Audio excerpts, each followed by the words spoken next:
And so for citizens are still out here after the appearance of the vice chair for political education at the State of Intellectual Scene having research.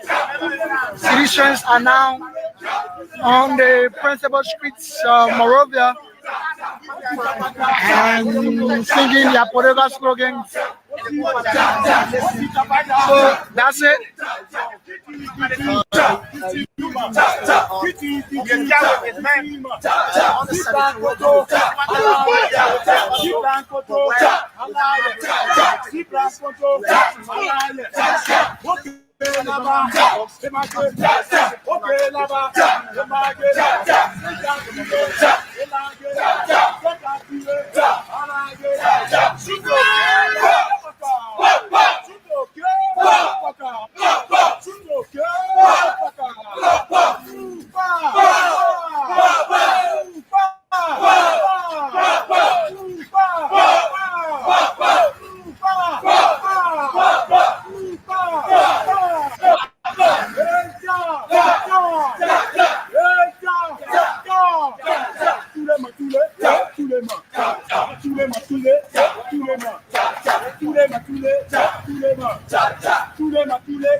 Hello, ladies and gentlemen. Welcome to our Tuesday edition of The Closing Argument. I am Jerome Gayman. I will be your host. And my co-host for the time being from the studio is Myean, a young man that has been doing a great job covering all the events in Liberia. Those crisp videos, investigators' videos are all done by him. So we are glad to have him. Welcome, Mr. Tobin.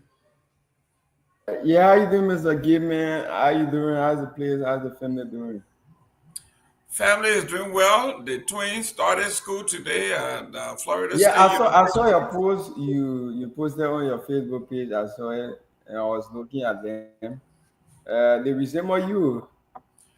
Yes, we are thankful. We have to produce the next generation of leaders, great generation of Liberians to hopefully someday come home and help shape the Liberia that they want. The great Liberia that we want may not happen in our lifetime, but we depend on people, your generation and their generation, to come together and shape the new Liberia. From what I can see, after 178 years, we're in our 179th year. I don't want to be a pessimist, but we have not done well. We may have done well individually to steal money, to amass wealth through government, but collectively, we have not done well. If you took guests from the West, like I do every year, when you get into Liberia, it's an embarrassment. Even if you took someone from Ghana and they went with you to Liberia, they would be shocked.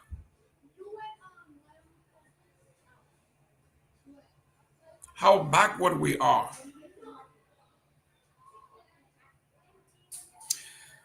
And there seems to be no light at the end of the tunnel.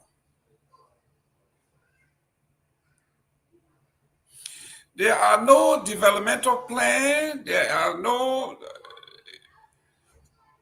plan of action for youth, for healthcare, for education, infrastructure development, electricity, the backbone of every economy.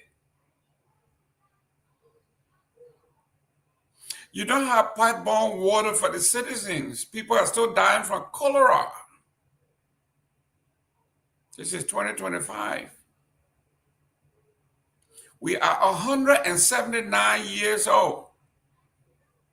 We just completed our 178th. Now we are in our 179th. And here we are. Our University of Liberia is in tatters. The John F. Kennedy Medical Center is dilapidated.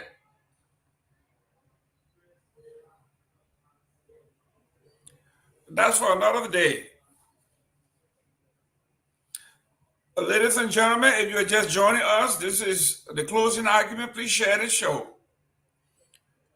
Make sure you are heard. We're going to read your comments in the section. Please tell us where you are tuning in from so we can send a shout out to your folks. I want to welcome all of my family members and friends from the great city of Buchanan. I want to say hi to our friends and family in Seleke Kromah, the home of the great Musa ability. We want to say hi to the folks in Foya. You have produced a president.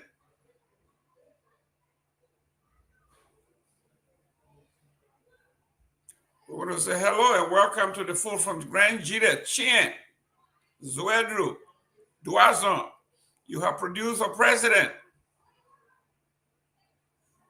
Our folks in Artington, you have produced presidents. Our folks in Maryland County, home of the Tutmans, you have produced some of the great presidents of our all time. And one of the greatest Supreme Court Chief Justices, A. Wilson.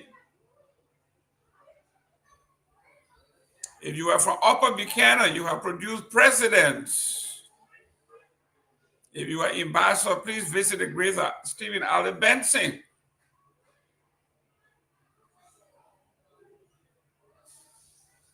We are history makers, and if you are from Montserrat, you have produced tons of presidents. Now we are waiting on Nimba to produce a president. You got a vice president, though. You got a chief justice. Myean, are you the next president from Nimba? Yes, it could be some other days in the future. Okay. Yes, Great. yes. Yes. So we are talking about the great people of Liberia. I love the city of Artington. That's the place of my homeboy Charles Taylor. I think the Colemans are from there too. Montserrat is present. There you go, Rachel. I love this Rachel. I gotta meet Rachel someday personally. I think she's cool. So we are talking about those areas that have produced some great presidents. Some great leaders. Let us not forget about Bentall. I produced William R. Talbot. Great men and women. Let us not forget about Bonnie. Produced Ellen Johnson Sirleaf. Let us not forget about Ruth Perry out of Cape Mount. Let's bring in Charles, our homeboy, Mr. Sawyer. This Sawyer is from Sino. Okay, I'm hearing that the Talos are from Artington.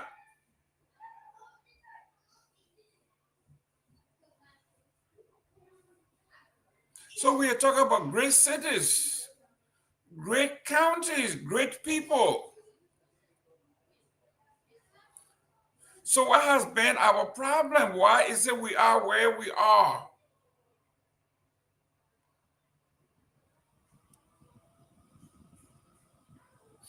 I used to admire one great woman from the Republic of Liberia. Her name was Louise C. York. Obviously, she was the president of the Missionary Society of the AME Church. So obviously I have to admire her. But you're talking about tough. A woman that believes in excellence. And all her former students from the Monrovia College days, they are all great folks. And if we go to CWA, we can say they have produced the most presidents.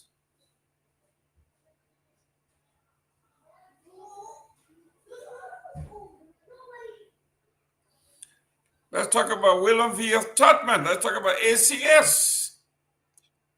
Let's talk about Cathedral, B.W. Harris, Kipamas High School, Our Lady of Fatima, Sino High School. Great schools, great products. So why are we stuck?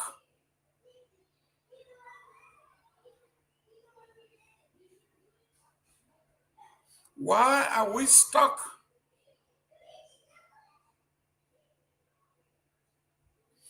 It's another topic for another day we're going to discuss. We're going to discuss politics. We're going to discuss current event. But as we speak, before I go to the newspapers around the country, Ms. Myean, you are covering events on the ground. What is transpiring? What is new? What we should know about that is not printed or are not printed in the newspapers? Okay, so Mr. Gayman, I'd just like to say thank you and like to appreciate our viewers and our followers.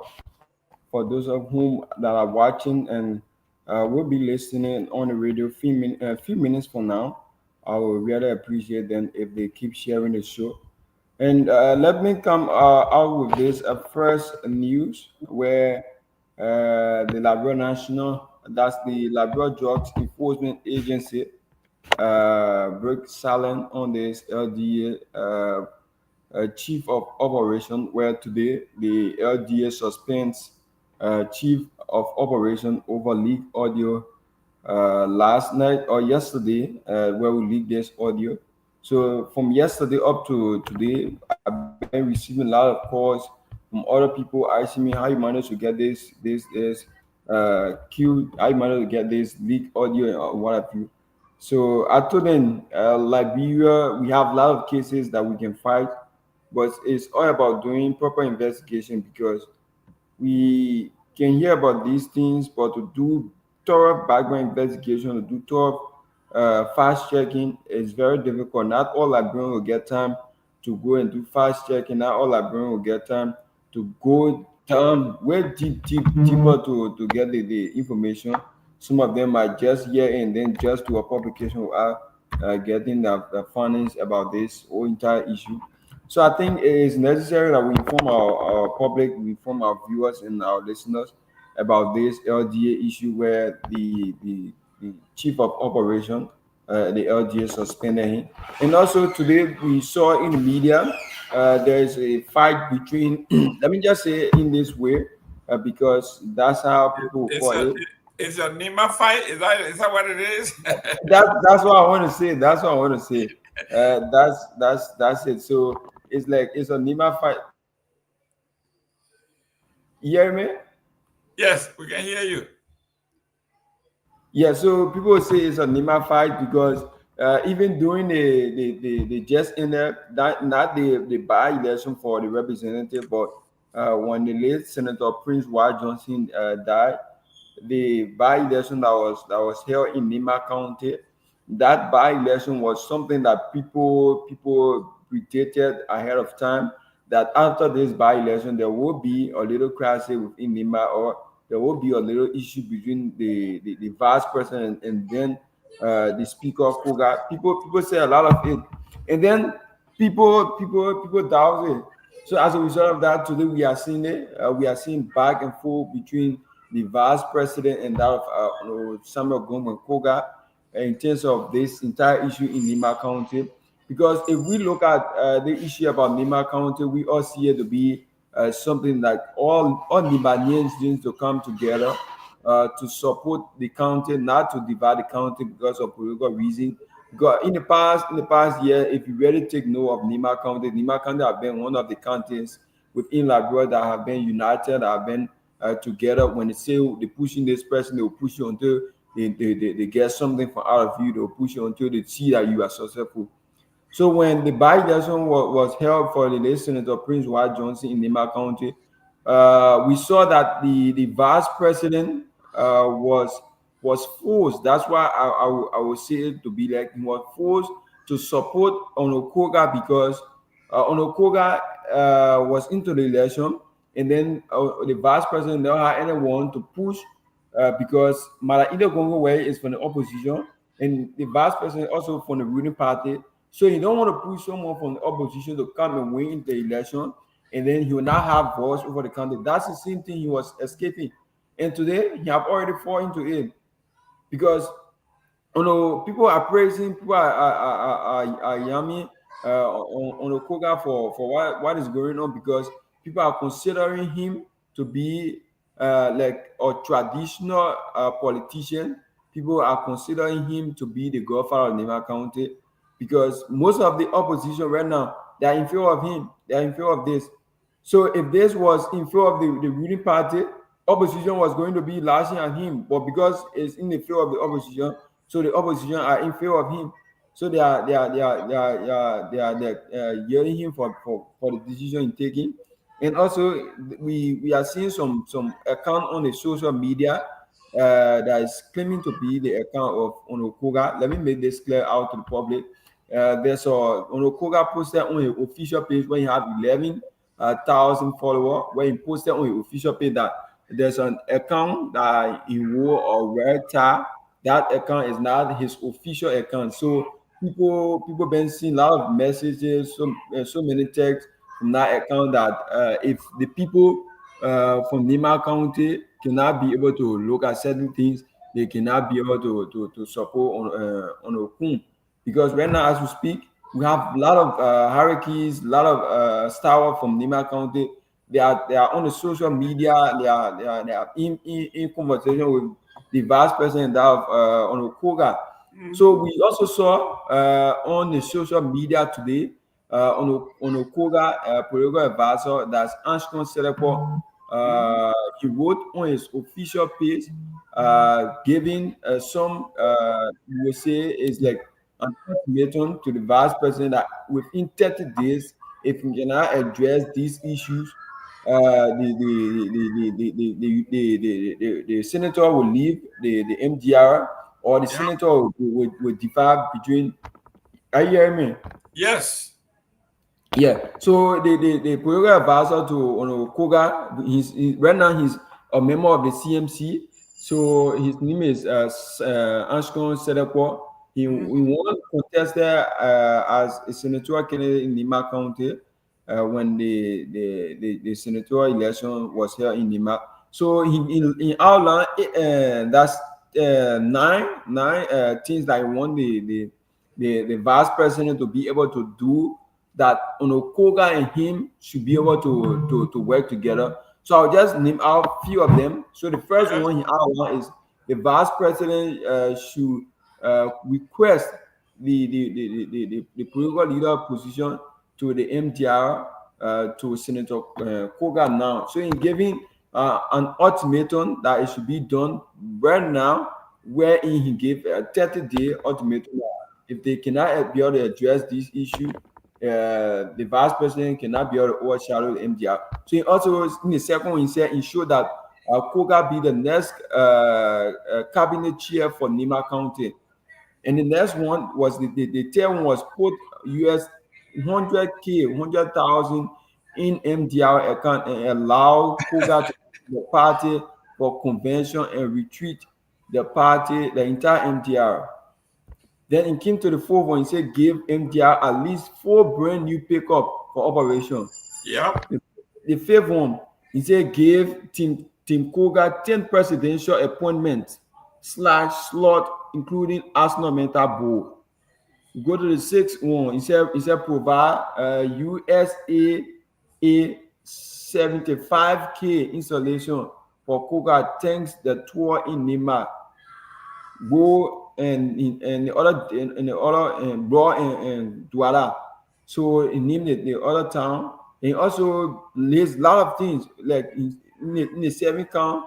He said read an MOU and signed that Koga and the Nima legislative caucus would decide Nima fate independently without interfering from the VP. That's So correct. he's demanding that the VP should do all of these. So let me read the 8. He said allow Koga to play the same role PYJ used to play as godfather of Nima County without any interference from VP.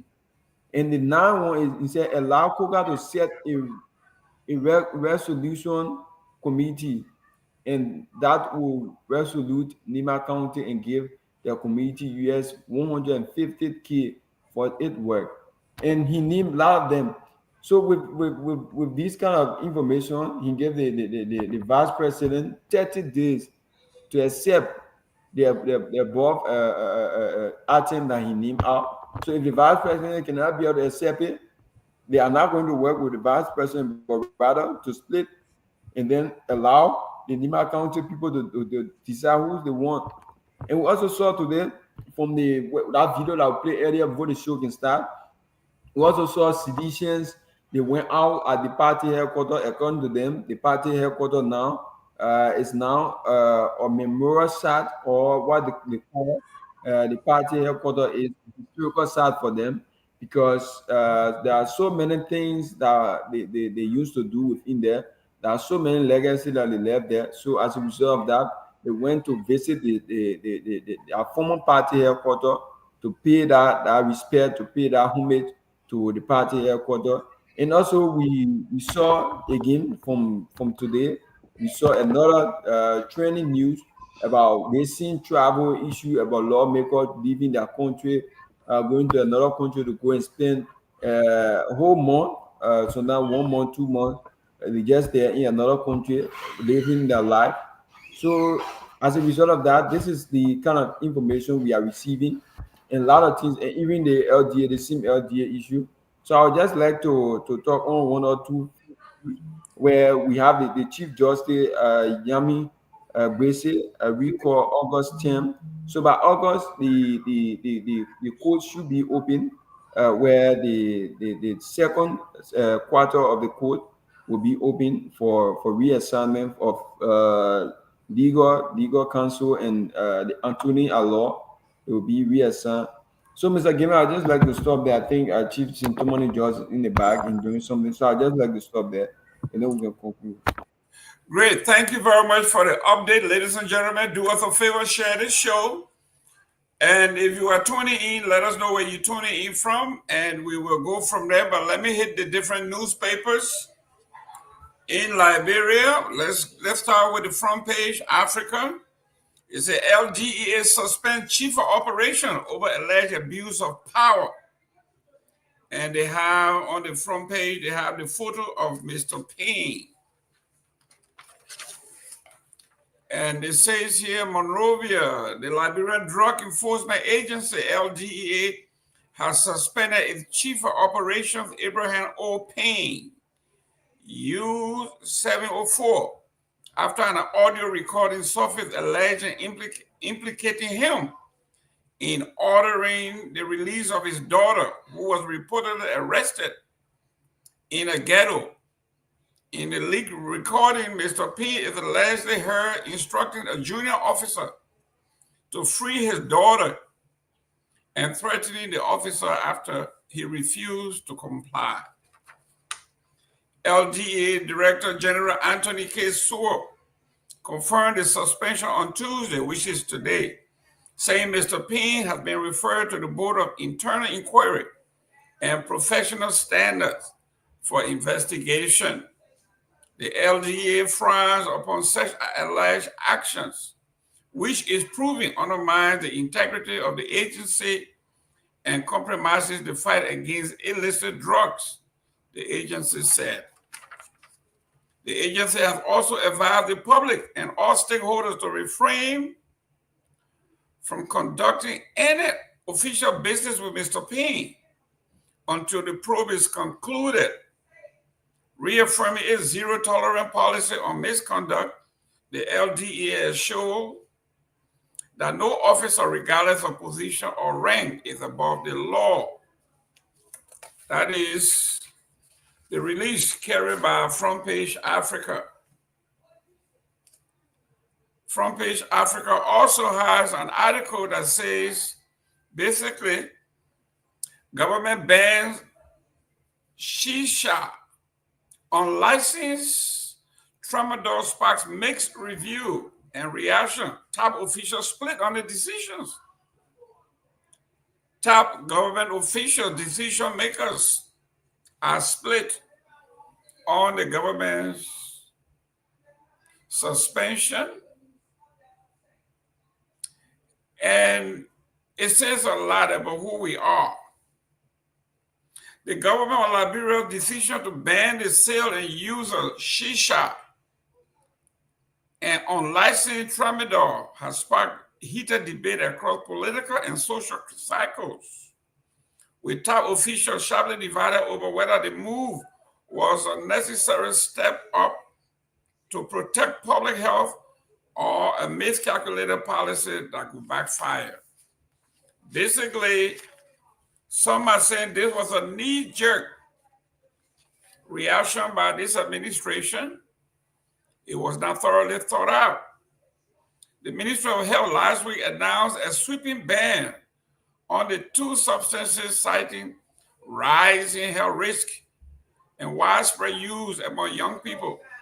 Officials describe shisha smoking as a silent but deadly health hazard, according to them, and flagged the unregulated sale of tramadol as a major driver of drug abuse, addiction, and social instability. According to the directive, shisha is now banned in all public and private venues, including bars, clubs, and homes. Violators will face immediate penalties such as arrest, license provocation, and seizure of illegal products. The ministry further emphasized that tramadol, a synthetic opioid, has become the most abused drug in Liberia, fueling violence, mental health crisis, and broken families. It stressed that the abuse of these substances threatens communities and the future of Liberian youth. So the folks are split on this. Is this the right public policy? Or because we are hearing folks complain, all of a sudden the government is banning everything? Some government officials are saying this is wrong, so there's a split. Let me welcome Mr. Nagbe. Victor Nagbe, how you doing, sir? Hey, Mr. Gayman, what's up? How are you? And Myean, my brother, how are you? I'm doing great. I'm you guys. Good afternoon or good evening to our audience as well. Thanks for joining us. And do share the show and let's have a good time. Habaku Garguah is watching from Liberia, my nephew. Thank you for tuning in. Hopefully your mother is doing well. But I am still waiting for the folks from the Unity Party to send me the news that they say there are a lot of great things happening, and we refuse to read those news. I've been waiting, Mr. Nagbe, for them to send me the link, either from the Executive Mansion website, Foreign Ministry website, Ministry of Information, wherever, send me the information. But as I scan the newspapers and social media, I'm not seeing anything that we could call home about. It has nothing to do with bashing the government. We are talking about fact. If you have it, send it to us. And our folks from California are tuning in. That's very good. See my friends from we got Minnesota in the house. We got Las Vegas in the house. We got Nima County in the house. We got Monrovia in the house. We got Buchanan in the house. Excellent. But this is where we are. And this is why those of us who like policy and institution would like to criticize and continue to criticize, because this other news that I'm about to read is going to be even more deadly. It is not from this organization, it's not from the closing argument, it's from the Republic of Liberia. And Mr. Nagbe said the new report recommend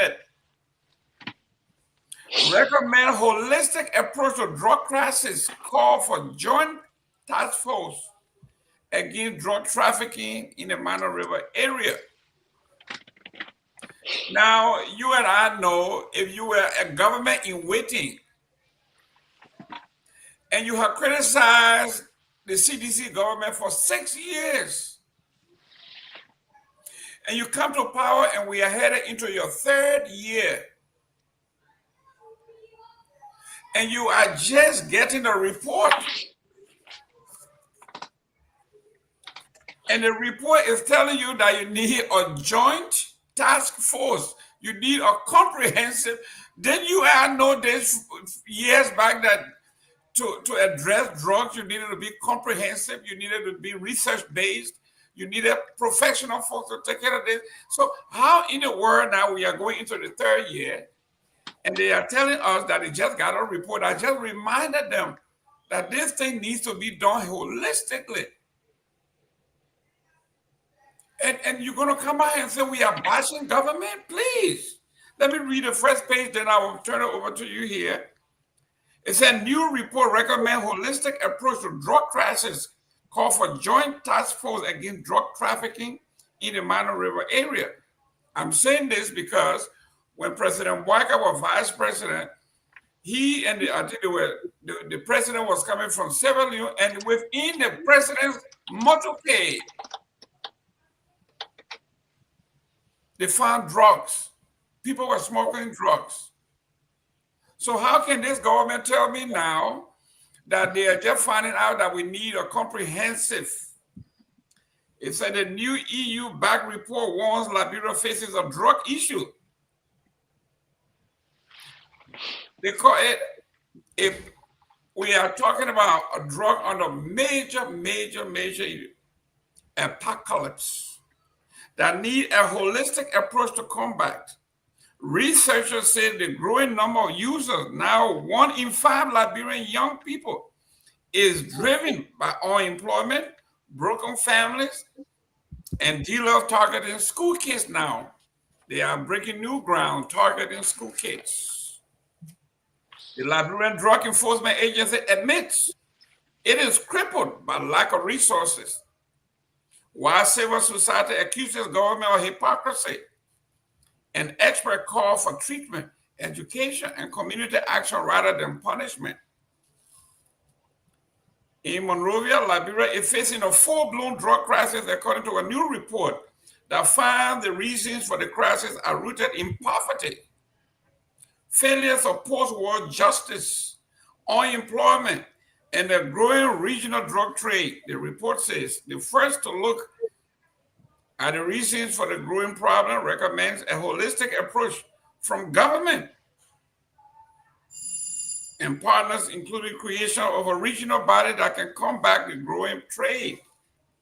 The European Union funded research undertaken by ENACT project at the Institute of Security Studies based in Nigeria, in partnership with the Liberia Organization Citizens Bureau of Development and Productivity, released the research at a policy dialogue in Monrovia with members of the government, civil society, and international community. It came amid several weeks of protest and vigilantism against a drug den in Monrovia with citizens and desperate families of drug addicts, and addicted you calling on the government to act.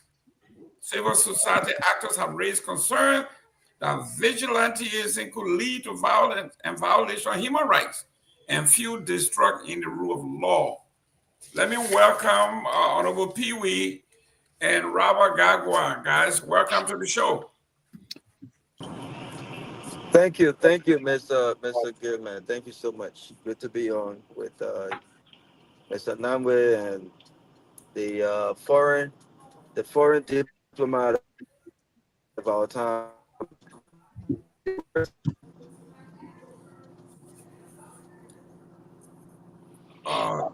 Mr. Robert Garguah, you need a real phone. Get rid of that button phone. Get rid of Huawei. Yeah. Honorable Pewee, welcome. Thank you. I think the new progressive will have to come to his rescue. We have to Yes. get the Atlanta boy. We need to get the Atlanta boy. We need to get the Atlanta boy one brand new phone. Not a button phone. Not a button phone. You see the boy. The boy is on rocks in his car. That's right. The man taking it right. I thought my wife is driving. The man's on rocks. My wife on the rocks. My wife was kind enough to drive while I'm on the show, so she's driving. So I'm relaxed on the show right now. She's a very calm. So you're telling me your phone is breaking in and out because your wife is there or the driving? Exactly. No, probably the bushes. I'm in the middle of the bushes. Okay, there you go. She threw you in the bush. But Sylvester. Yeah. Sylvester, that kind of man I will get body phone? No. Gayman was saying that probably you bought a phone from Gigacycle. You know, they got some on our website from California. They call Gigacycle, right? So where the phone that they say you get signal problem. No, Sylvester. If it's not true, I go directly to Apple. I go to the source. Is that an iPhone that they can sell now? I get signal problem. You can't see the signal. Yeah, you get signal. But anyway, it's good to be here, Mr. Gayman. It's a good day to just be on the show. I mean, we've been hearing a lot of news yesterday. I was not on the show, but I followed very religiously. But yeah, we're here to see how what we move today. But it's good to be on the show this evening. Great, and let me make a public announcement. I don't know. Is the president back in the country from Japan? Yeah, President Ben back. I want to announce here when the show ends, it ends. We don't take the show home. Last night I got about 12 calls after the show was over, calling me at home. When the show ends, it ends. We don't carry the show home. Don't call. You know what? Talking about that, let me say this. I got a lot of text messages and other stuff because of our discussion last night. And let me just say this to my CDC friends. I'll be as clear as I can. What did you discuss last night? Well, the party had gone. Oh, I mean, you missed it. We missed it. They didn't play with the number. They didn't play with him. Let me explain it to you. They attacked the progressive? I was taking a part.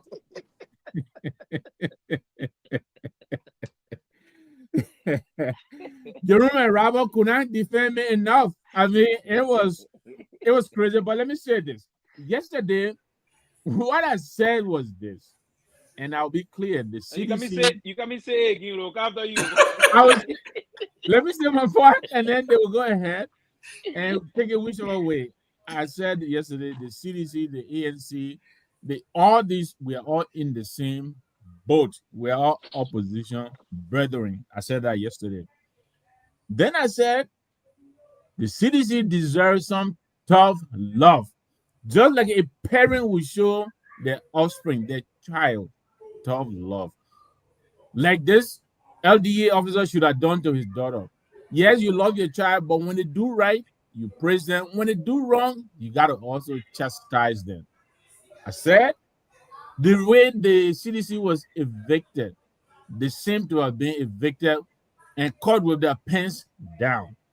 To me, that was a failure of leadership not to have anticipated what was coming and therefore not developing a plan B on how to do it. That's not what got you in trouble.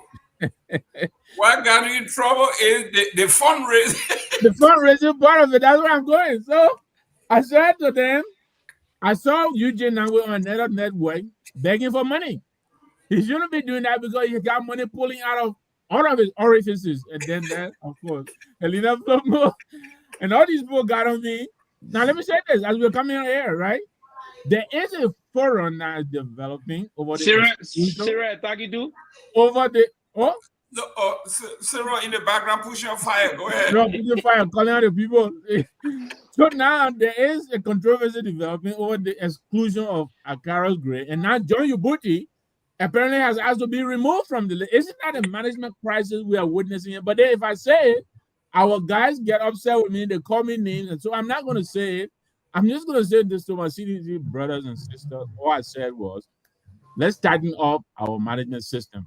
I will leave it there. Yeah, but let me say this quick.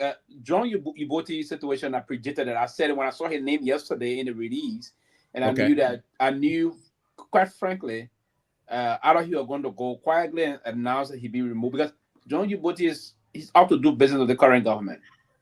He would not allow his name politically. we signed enough to understand he would not allow his name to be there while he want to do business with get some contracts and other business. He's a business person.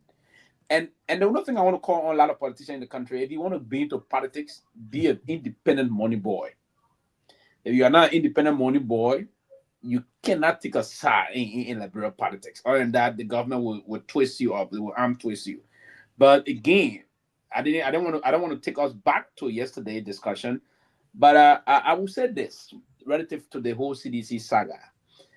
We've come in with this plan now. Probably they say that something can be already wrong, right? Already I get wrong, something can be already wrong. But as you're continuing, though, as you're continuing, right? Sylvester, don't you confirm what I just said? Don't you look? How long did it take you to realize that John Ubuti will not want to serve on the committee? How long did it take you? 2 seconds.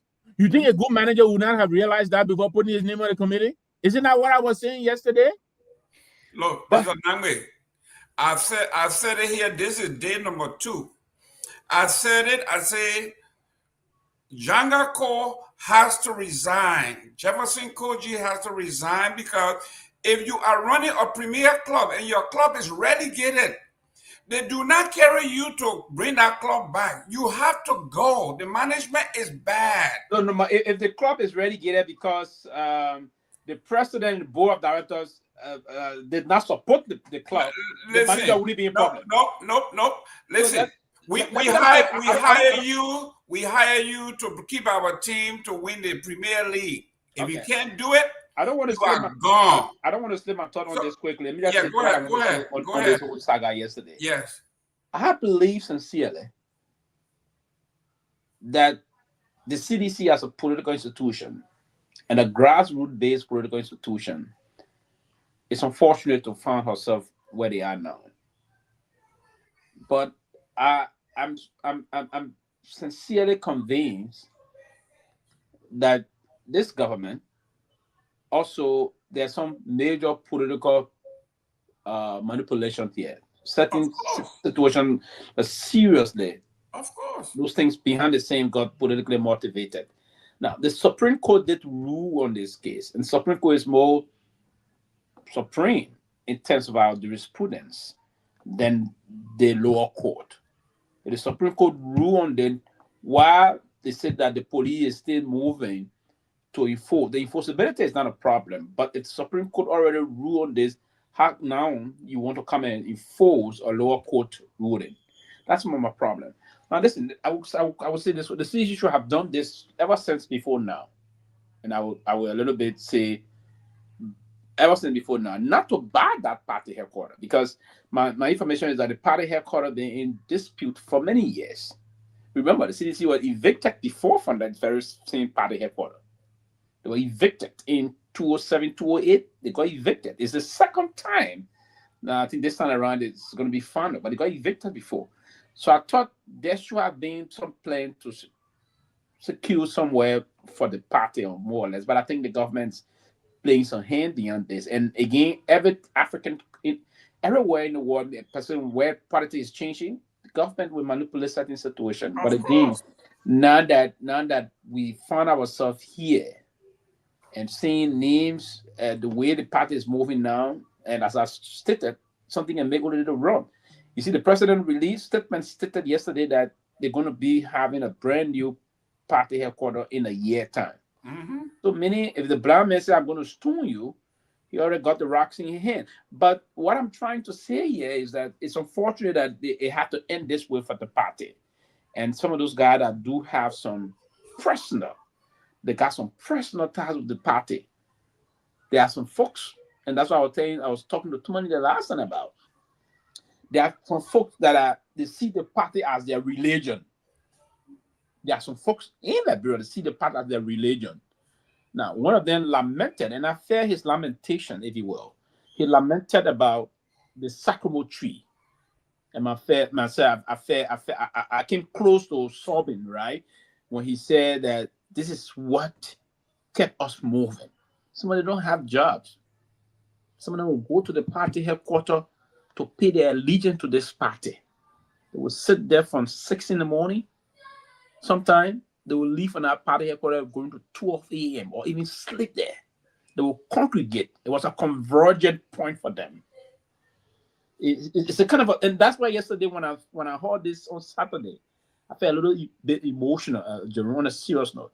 It's a convergent point for them. It was everyone will go and seek solace. And then their leaders, he told me their leaders, they didn't find the thought that place was going to be a home for them for many years. So hundreds of young people will go. I mean, normally you drive, you see them. And that's why even that place was not only area for them to go. Quickly, I will end here. That area was also a place for local business women, young women will go and sell their Kehleboe. They were doing business there every day. They were surviving there by just doing business on that ground. To see them leave the way they left.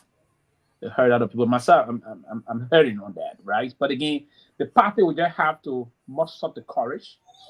And for me, there's no time to criticize that. Muster up the courage and governors support and move and bring hope back. But that's a grassroots party. They shouldn't have allowed that to happen to the young people. Let me welcome St. Tomalin George, the father of the student movement in the Pennsylvania area. Yesterday was check-in day, so you got to go check those girls in. How you doing, young man? How you feel? How the girls doing? Yes, thank you, man. Everybody, thanks a lot. Yeah, you know that my first experience with my kids. To go to move straight because I had to come from Rhode Island. My flight, I came from Rhode Island around about 6 or 7 o'clock. My flight was 5 o'clock. Landed at the airport. Came from Boston Logan Airport straight from the airport straight to get my daughter, and we started joining to the university, and then went there and you know this if anybody do my first time, those who have sent kids to college, they have the students there waiting to receive them. The student will help you. They bring the big bin and take your stuff in the car and help you take it to your room. And she's on the 4th floor, and they were taking the student. They had the RAs, residential advisors there, to take them from there and take them to the room, and you get to meet your roommate. It's a very, very good experience, you know, and seeing it. And the child is happy, but then it's that bittersweet movement when you realize that she's been with you all her life, and then she's about to be alone, you know. And all night she was texting me last night and this morning, and said she, but I know she'll be okay, she'll be fine, and I was happy. And somebody said just starting, you got about 2 more girls to do this, and in line. Next year another one, the following year another one. So get ready. I said, well, this is a good experience for me the first time, but I pray that all will be well, and I trust that she'll make a lot of good members there. Well, with that, let me just give the good news for a closing argument. Officially, want to say thanks to Professor Kennedy. We have a website now, tcaliberia.org. tcaliberia.org is our website, and he has built that. He spent almost 9 hours on the weekend building the website for us. The website will be officially launched in the coming days, but you can go there and check it out now. The domain tcaliberia.org, and we're gonna be a lot of stuff will happen with the website. People can use to advertise, pay money to advertise on the website. What a death announcement, graduation, reunion, everything, and so forth. And again, we have all legal documents now, thanks to the Dean of the Cabinet, Ambassador Pewee, Peabody. Guys have been working very hard. We are legally registered in the United States of America. We have 501c status. We will soon be putting our financial information on the website, and so that people can go there and contribute and be transparent, so you can see that you're not giving them to somebody's personal phone, And then also too, people in Liberia, and yesterday we were able to make sure that all our staff in Liberia were paid up to date. They're all paid up to date, and our guys trying to make sure they get into the field mode. They all have their gadgets to work with, and we're sending a team to Buchanan. I think our team is going to be on Thursday for some assessment and so forth. But the guys, at least we're able to get two more people to do a lot of stuff for us in Liberia. It's not an easy thing to keep it going, to run a platform and then at the same time have people on the ground giving you news and so forth.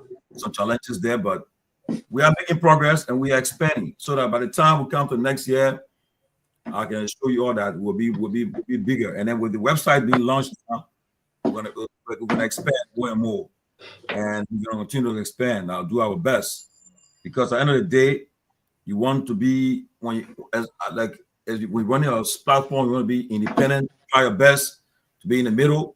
Not for the panelists can have their own side, but the reason why is we gotta be very careful how we measure our discussion, how we talk. Because people talk to you from all sides, like the CDC crisis. I'm talking to CDC officials. I talked to them, and I know they're working on something, and they will maybe making a major appearance on the closing argument soon. A very strong team of CDC, top CDC officials coming very soon, and so forth.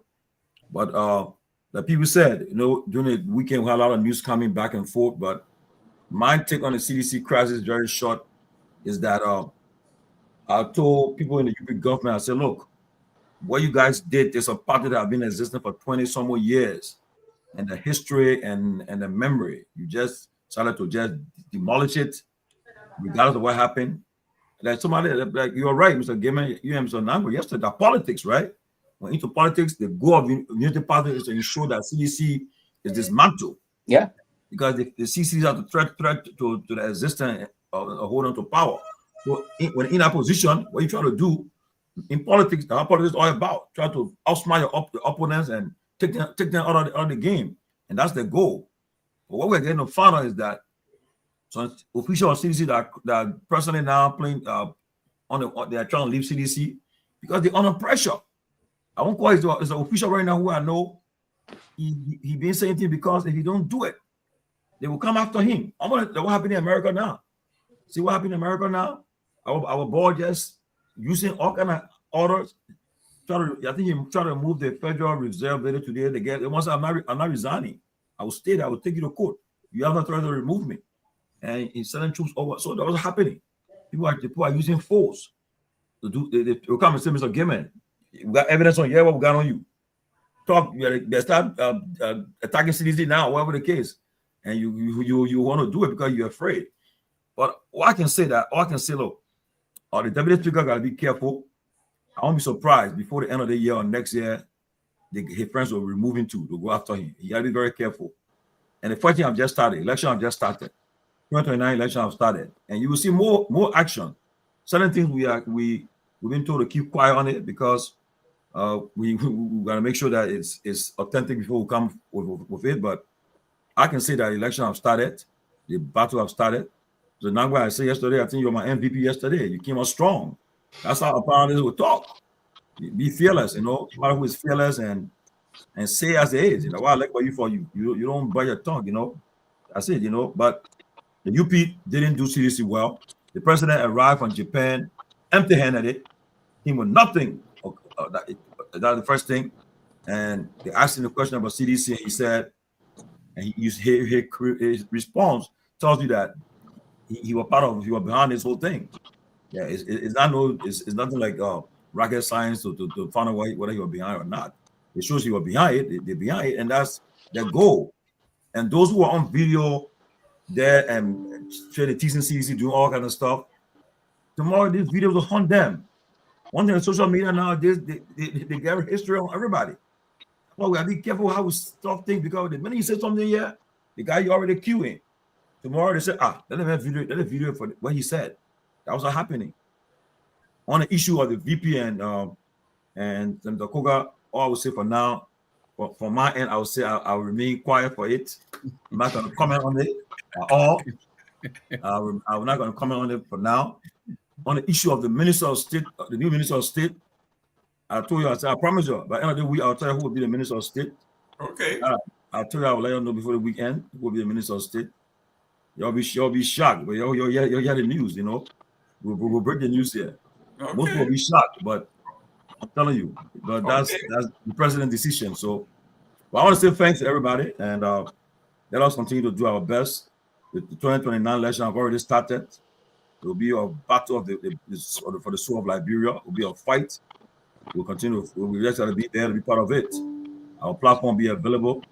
And this weekend, there's a possibility that we'll be interviewing a high-profile government official, a very high-profile government official, one of the top leaders of the country this weekend. Hopefully, we'll conclude with the arrangement. Hopefully by Thursday or Friday. So we'll look forward to that. But again, guys, let's have a good show, man. Thank you, ladies and gentlemen. If you're tuning in, we are on it. But Mr. Gayman, look at Tomalin came to give us the whole show over now. Listen, I'm running some stuff down, man. The boss man just giving you an overview. Yeah. Okay, just a little taste of it. A lot of these happen over the weekend, but you know, I own a business. We do 5 days. All got left there, you know. Raul is saying you're causing Koga and the vice president having problem now. It's all right. but that's good. That's good that they're having problem. But the problem, this is a small part of the problem. Wait until a year leading to 2029. Y'all will see plenty of things happening. But Mr. Gayman, let's get to the topics, man. Yes, listen. And I'll say this again, and I will say it here. Whatever we say as panelists, we do not speak for the organization. We do not speak for the management of this organization. What we say here is our own opinion. We are responsible for it. If the TCA wants to make a decision or want to make an official statement, it will come from the leadership, the CEO, and the management of the team. What we say here belongs to us. It's our, and I will say it again. This is day number 3.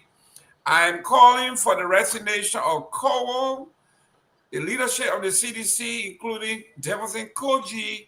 These are incompetent men that have ruined this party to where it is. If those of us that come from corporate America knows, if you bring my corporation down to this level, we got to have a change in leadership. And I have a message for the President President Nyenwolo. President Nyenwolo, you got defeated because one of the main reasons why you got defeated is your failure to fire and remove incompetent folks. You didn't reshuffle your administration for 6 years. This is a mirror and it faces you in the face, Mr. President, Mr. Former President. Garguah is incompetent. The keyboard warriors are already at work. The Secretary General, under whose auspices this party broke down, is Jefferson Koji. He needs to go. You cannot take their failed leadership and take them to a new ground where people need new ideas and new blood. President Nyenwolo, your failure to shuffle people got incompetent people in your government for 6 years that got you to where we are. And today we are seeing it's rearing its heads. Get rid of Kowo, get rid of Koji. Take the party to a convention, let the people choose a new leadership. The new headquarters should not be built on this rotten foundation. And that is my take. And I will pass it on to Mr. Nagbe. Mr. Nagbe, We are talking about the report on the drugs. The administration said today they got a report finally that said the drug should be addressed holistically. I am shocked that it came to power with no idea an iota. Yes, they were cussing and criticizing the CDC for importing drugs, and they had nothing. Yeah, it is. Yes. You want to talk to Chairman Ben before you leave this? Yes, Chairman Ben.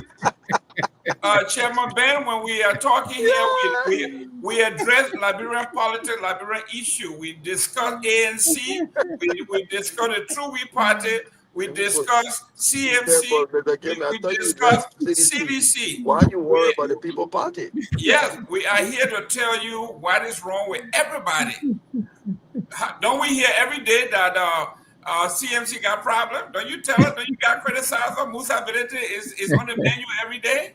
So while we are here, we are balanced. We discuss it. We'll tell you as it is. If you like it, that's fine. But from a leadership perspective, from an institutionalist like me, if the leadership collapses at this level, we got to have a change in leadership. President Weah was a victim of keeping the folks on. You're stupid. Why are you talking? I said, Nagbe, we are pulling them under the rabbit holes. Come on. I know, right? But you know, since Chairman left the region and he met with Muhammad, other right now he get equal. We can't even see the man anymore. He doesn't call. He doesn't come. You know, but it'll be good to see him this week. It's good to see you, Chairman. It's good to hear from you, Dr. Peabody. It's good to also know you're doing well. Take it easy out there, Chief. Congratulations, my man, on the girl. I read your post. You know, I could feel how you were feeling. Bittersweet. I believe that's how you said that. You know, you want them to leave, but you don't want them to leave. You know, and so I know you had a moment yesterday, and we all missed you on the show. But congratulations. I'm sure Philistine will do well. She will make you proud. You know, congratulations to you and the mother as well, and the entire family. Congratulations to TCA as well. The platform is moving up. Yeah. The platform is moving up. Congratulations to everyone who was helpful in getting this done. Congratulations. You called some of the names, Larry and Sylvester, and I believe Peabody, and all of you guys, congratulations. We're very proud of you. But let me talk to Jerome about, you know, this UP government, right? This is the government this is their third run around the circle. Right, they did this 2 terms under Madam Sirleaf, and I can say that the drug problem was already with us. They were aware of this problem. They got in the streets and put fire under the CDC because they claimed they had the solution. They were going to come in and deal with it, just like Trump has a solution for everything. He will deal with everything within 24 hours. He will solve the Ukraine war within 24 hours, and now he's been there almost 6-7 months in, he still hasn't found a solution. So the UP government, they've been in this task force. There is already a task force that the president announced, I think, in the State of the Nation, right, which included top government agencies and ministries, finance, health, and all these people. And so I'm confused here. This, you know, this whole idea of looking to task force to find the solution, I think they're looking where the solution isn't. This is the failure of leadership. I understand this gentleman who all of us were talking about yesterday and finally got suspended. I understand this is not the first suspension. You know, I mean, if you listen to his own comments, you will understand that he is a repeat offender. He's done this before and gotten away with it. You know, and so for the UP government to have finally found Jesus on this drug issue, and now they're taking a robust stand against, you know, the LDA people. Well, congratulations, but we're not impressed because we still haven't seen any real solution being put to us. In the meantime, our young people are languishing. People are dying. Families are being torn apart. wide, they sit in their plush offices and twiddle their fingers looking for solution. So good luck to them. But at least, I'm always told not to say, not to give did well trophy, but at least they suspended somebody yesterday for what happened. So congratulations, I guess we should say that. For attendance, just showing up. For attendance, yeah, you get an award for not performance, but just showing up. I'm passing it on back to you, Jerome. Let me welcome Truth in Ink, hashtag Truth in Ink. And Theola Gibson, this is the first time Theola Gibson didn't get upset with me. This is the first time she didn't get upset with me. My homegirl from Kipapa, my first time she didn't get upset. Hey, Ink, how you doing there, young man? I know you are. Yeah. You kind of saddened. You look down. It's all right. We're here to uplift you. Don't feel bad. You in a history book. You are the first political party that got demolished live on international TV. So Liberia in the Guinness Book of Record as the country with the most fraudulent votes, and the CDC is going down in history as the political party that was demolished live on Facebook, on TikTok, on everything. So welcome. Are you there, or the black girl? Are you there? Truth in Ink. I think he's driving. He's driving. Okay. Let me go to Mr. Gongloe. Mr. Gongloe, welcome. Our statistician. Thank you, Mr. Gayman. I'm happy to be here today. Let me interrupt and congratulate Mr. Gongloe for joining my call. Congratulations, brother. Let's in a thunderous chorus. Let's call for an audit of the legislature now. Let's do it. Thank you for joining. I'm not too sure. Gongloe joined CMC already? You go back to why is it every time? But Gayman, I thought you were reaching out to me. Yeah, but look at it. There's somebody tapping your phone. Go ahead, Ink. Go ahead. Yeah, I mean, you try to comfort me with a big stick, my man. I don't understand your comfort. Okay. I suppose so you giving me a walk. My man, Gregory put my phone away. I will give you carrot next time. Bring carrot for you. Go ahead. Yeah, but look. The institution might be going through a very challenging period and all of that. But oftentimes there is a reawakening from controversial issue. Now, CDC lost the election. Obviously, there was a lot of scattering, dismantling of the thing. So I think they needed something to reawaken them, something to rally the base. And unfortunately, it had to take a painful experience like that. But I think eventually, what that's going to do now is that it's going to rally the base, because first of all, the mere breaking ground of its own headquarters, the completion of that headquarters, its dedication. All of those runs into election period. Because you see, elections are won by the party that get the momentum. And those are incidents, you might look at it symbolically, but those are incidents that provide the momentum that will bring your base together, give them hope again, particularly so when the UP is in its own challenge and stuff like that. Because, of course, when CDC left power, many of its members and people were, read the party off, it's finished, it's dead, it's done. People were leaving, people were this and that.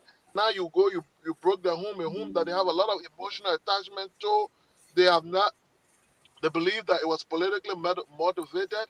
So now that is a rallying point, and that is important. So yeah, and you mentioned about the issue about we are getting rid of people. First of all, I don't know whether that's how it runs in your party, but within CDC, the standard bearer does not have the authority to remove anybody off the executive committee because they were elected. However, I do agree with you when it comes to institutional assessment that having lost an election, now we lost a party headquarters, even those people at the top of leadership, that includes myself, are not to be blamed, but they must take some form of responsibility. That is why I have called for a mini convention so that the party can go and do a reassessment. Maybe it's not on the individuals who occupy these positions, but in terms of evolving a new approach. Because and like I said, as we build a new party headquarters, we must build a new mentality. That's an article that I'm releasing tomorrow. We must build a new mentality. We must build a new culture. Because the Liberia that exists now is different than the Liberia that existed when CDC was established. It was one where the people had come from war and they wanted anything else. We as CDC have run the country for some time. It has its record to deal with. Of course, you have new players coming on the scene. So, of course, we must adapt a new approach. We must adapt new strategy. And that is why a mini convention is critical. Not necessarily to say, look, Peter, you leave, Paul, you leave, but also to evolve a new strategy that confronts and deal with the issue. For example, the party has seen some of its most important soldiers leaving the party. How do you confront that? What do you deal with them? Do you deal with them as adversary, or do you deal with them? You transform them into an extension of your objective that eventually you can bring back. We see new party coming up. The Musa ability once a supporter or sympathizer of CDC got a new arrangement coming up. How do we go through that with these new players? Do we create a situation where they remain as partners eventually as we go along the way? And all of those different situations that require, I agree with you, require an organizational assessment that in political party you call a mini convention. And and I strongly support that. If that would mean that we review the roles of the National Executive Committee, because of course only a convention that can happen, considering that these people were duly elected, protected by the laws of the party, and Mr. We are anybody else cannot just remove them. But for the sake of the institution, its forward march, its ultimate objective of wanting to take state power, there is a need to go to that process. Sometimes people call it retreat, mini convention, or whatever. There must be a meeting of the mind that will take critical decisions, that will take something new, so that the Liberian people themselves, even our partisans, say, yes, I think our people are ready. And I think that would be a good way of opening up building, because you can build new walls. If you don't build new mentality, those walls will only exist as bricks and not a shield for giving you what you want. With regard to, let me just end this on the Koga and Kun thing. I think what is happening now to most people is belated. Everybody expected that would have happened. And Kun himself knew. I think he only, that is why politicians oftentimes they become power can make people drunk. Kun knew forever that Coca would have never accepted him as the quote-unquote leader of maybe Nima County or how they can call it, Godfather. So he would never accepted that. Kun has now 100% been accepted. In fact, a lot of the people believe that Kun Shok got his way to prominence. They believe they have earned that spot. Prince Johnson put him there with all thinking CDC to help him and prepare. So he's not really one of those persons who they think deserve to be where he is. And Kun knew that Coca would never accept him. And I think that fight expresses the actual feeling of each other. And look, no cosmetic dressing can do that. But ultimately, I don't see a reconciliation of a single purpose between those two men. And it just reflects what is happening in Nima County. Nima County will never ever be able to vote as a black again. So you're even wasting your time when you go to ability, they're evolving, and other people. So Nima County will not give that block vote as they did before, regardless of the fact that they think Kun is a step to the presidency, but it's not going to happen. Thank you. Mr. Kehleboe Gongloe, I am here to introduce the new CDC, brand new CDC. At the head of the new CDC is Janga Cole. At the head of the new CDC is Jefferson Koji. And then the people say, oh, but I thought they were the same old team and the new team here. So Mr. Statistician, what is the probability of the old CDC being the new CDC winning anything new in Liberia? Well, Gayman, here is my comment. I'm not sure you're going to like that comment. Go ahead. I know you are one of those who, for your own reason, joined the CDC. I wouldn't have joined CDC at the time you joined CDC, but you did. You know, you and Tomalin, Josh, and others. You all did. I wouldn't have joined CDC at the time you guys joined CDC. Okay? I don't know what went into your heads. You all did that. But I respect your choice. But yeah, what I will say today, if you look at the CDC today, I don't have much fish to fry in it, but I'm not a citizen. I've not even read our bylaws and constitution. I don't know how they operate. I know it's a public institution, but it's open to the public, but it's a membership organization. People who have rights to vote are people who are members of the institution, and you're once a member. I don't know whether you have completely left it, but I would say as a vice chair for administration for the CMC, I think you should focus on rebranding the CMC. Because I sent something in the chat room, and I told you should probably play on this channel. The Jeremiah Kun and his operatives in Nimba, the statement on the made in Manchester United, the UK, about the Islam being a good religion, and they could use that to whatever leverage in Liberia, is playing. The guys have captured that, and they're accusing your party leader of promoting Islam and harboring the ambition to do so.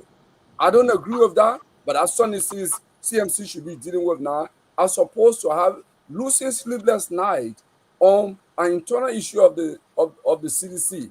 Okay, and I think it's a wrong strategy. And this strategy, excuse me, Robert Garguah, you eating, man? Come on, go to the I think it's a wrong strategy. But I'm not surprised. If you chewing, go cut your I'm camera not off. surprised that you guys are having a strategy, because if you look on the screen, you see Mr. Victor Nango, who was a senior advisor to Cummings. Cummings' approach in the CPP was to recruit for Unity Party and other constituent members of the CPP, even though they were all considered opposition. And I see the same advice, the same strategy being played by CMC to target only opposition, to recruit for opposition, which is a formula for disaster. And ANC got a result in the election, because it was not just that they were framing all the way, but they were also framed as being a desperate organization that was even recruiting from within the opposition. And I think CNC is dangerously trading the same path. You should watch those steps. But I'll come back to this. I'll pick on what Ahmed said, Seleke said earlier. You know, if I were a strategist for the CDC, I would think that the loosening of the headquarters was the best thing that ever happened to CDC. You know what? Because CDC has got a narrative that this was not a fair legal process. They have been on the property for 20 years or plus, and they have been dealing with family feud. The Bernard family, like Chief Bernard on one hand, and then so on the other hand. They've been dealing with that. And they have managed it for 20 years. How can, upon Unity Party taking power, this issue exacerbated to the extent of losing it? They have a very good narrative. If I'm a strategy for the CDC, I would say, be dancing. In fact, this is the best thing that happened to CDC. The CDC said, if the guys move to launch a new headquarters by 2027, that will be the launch of 2029 official campaign. Unity Party economy will crumble, because you know what? They will they'll go around the country. And we all know, economists will agree with you. Even in the United States, during presidential year, investors hold back their money because they don't know what tax policy the new administration will pursue, what economic policy the new administration will pursue. So in every country, when the politics heighten and people are talking or zekwe, investors hold back because they don't know what is next. If investors do not like uncertainty. So if by 2027, in fact, 2029 is playing now. But if it is heightened by 2027, and Myean and his banks start going around the country, Unity Party will be spending out of budget much more than they are doing now, and the economy will just fall flat. And that will help them in 2029. I can say that. So if I'm CDC advisor, I would say that's the best thing that happened to you. Go and start dancing. So let me. Yes, Mr. Gayman, I think- Robert, 1 minute. Let me welcome Mr. Anthony Gay, our senator in waiting for Grand Jita County. How you doing, young man? Thank you very much. Good evening to everyone. Great. Robert, you were in flight. Yeah, so I like to say that I don't always agree with Mr. Gongloe, I wonder why. but Why you don't always agree with me? because Mr. Gongloe, Mr. Gongloe, let the man land before Joma. When did Joma But Jala now it's come here? admitting to what I suspect yeah, for no reason. but I'll answer your question, Mr. Joma Gongloe. Jala will soon come. Just please leave him alone. Go ahead. I'll answer your question if I'm allowed to. Go ahead. I don't always agree with you because you are very radical. And to be radical is not a bad thing, but to be a radical militant, it's not good for a country like Liberia. Such as when you talk about we need a radical revolution in the form of a militant takeover. But he didn't say that today, Oh though. no, Yeah, not he didn't talk today. about the military state Not today. not today. So he asked me why I don't always agree with him, and I'm answering his question with regards to why I don't always agree with him. So I'm a young progressive, and I believe that part of the reason why Liberia is where Liberia is today is that our fathers and our grandfathers were not mature enough to sit on the table to disagree, agree to disagree, and to use the institutions that are available to express grievances for redress. In as much as the Unity Party has proved that indeed in Liberia, the president is so powerful to the point where the president can influence the other two branches of government at the highest level, even at the detriment of our constitution. I still believe deeply that those institutions should always be where we consider a redress when it comes to legal and constitutional issues. But he could not have said what he said any better. I think to be clear, I think he spoke very well. This is the first time I heard Mr. Gongloe speak so well to the point where I think each of us on this platform, irrespective of our disagreement, our political disagreement with the CDC, I think should commend him for what he just said. And I will also agree with Siddiqui. Listen, CDC has been in at a party for 20 years. I think it says something about the party leadership, and even though we all have issues with the way CDC led when they were given the opportunity for national governance.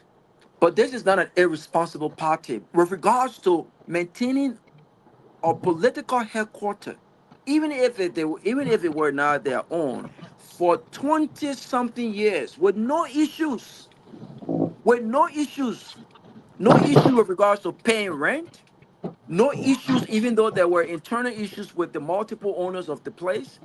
CDC were able to maintain their place. So I think it's unfair when we question the leadership of CDC. You don't have to like George Weah. Listen, the problem that I have sometimes is we make politics so personal sometimes. You don't have to like George Weah to objectively say, unlike all the other political parties, including the current ruling party that have been around for more than CDC. Remember, Joseph Boakai has 40 something years experience and he ran on that experience. And perhaps that experience partially got him elected. But Joseph Boakai and Unity Party have not been able to maintain a party for 20 years. They cannot say that. CDC did that, Mr. Jerome. And the fact that they are having all of these problems now, only after only after Unity Party ascended to their second 6 years in office after 12, is indicative that this is politically influenced. So this could possibly be the best thing that happened to them. Look, it may seem cloudy right now. It may seem dark right now. it may seem like, you know what, we are disappointed and all of that, but the way CDC approached this, the way they handle this, and I think they started on the right footing. They started on the right footing. Listen, we're not going to grieve. We're not going to wait for the Supreme Court. We're not going to fight this in court continuously. But we will start a process of once and for all establishing our own party. If you looked at how much CDC has spent in that location, outside of just rent, right? Constructing all of these different buildings in on that land, they probably have spent more than 1 point something or $2 million. It won't cost them this much to build their own headquarters. This will be a place for seditionists to call their own. They don't have to worry about being evicted. Other parties cannot say that, including the ruling party. The ruling party can be evicted today. The ruling party can be evicted after they lost the election come 2029. If CDC are able to put forth a new headquarters in 2027, entering the political year come 2028, 2029, I think they will be able to control the narrative. Lastly, I want to say this. I would agree with Mr. Jerome and Mr. Nagbe on this. When you put forth a committee, with names, you will think that they've done their due diligence. And this is my issue. And I will be very clear. I got plenty of friends in CDC to the point where people have accused me of being a seditionist, but I'm not. That's the fact. But sometimes the decisions that are made, it just seems completely off. Why must you go to the public embarrassment of anyone requesting their name to be removed of a committee had you contacted them initially before making the announcement? You would think that all of the names on that list were contacted and they were giving that consent to say, go ahead, I won't be part of that committee. Just because someone is on a committee or part of a political party does not mean that they cannot work with the government. But this is the mindset in Liberia. Yes. Information, Robert. When you fill up the CDC membership form, I don't know about other political party.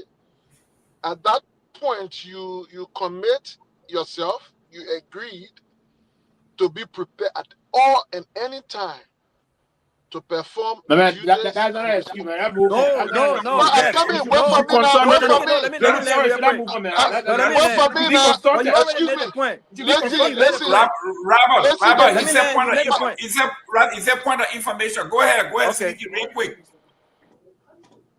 Yeah, but Seleke, go ahead. the man won't correct my information. I mean, I'm saying to you, Go ahead.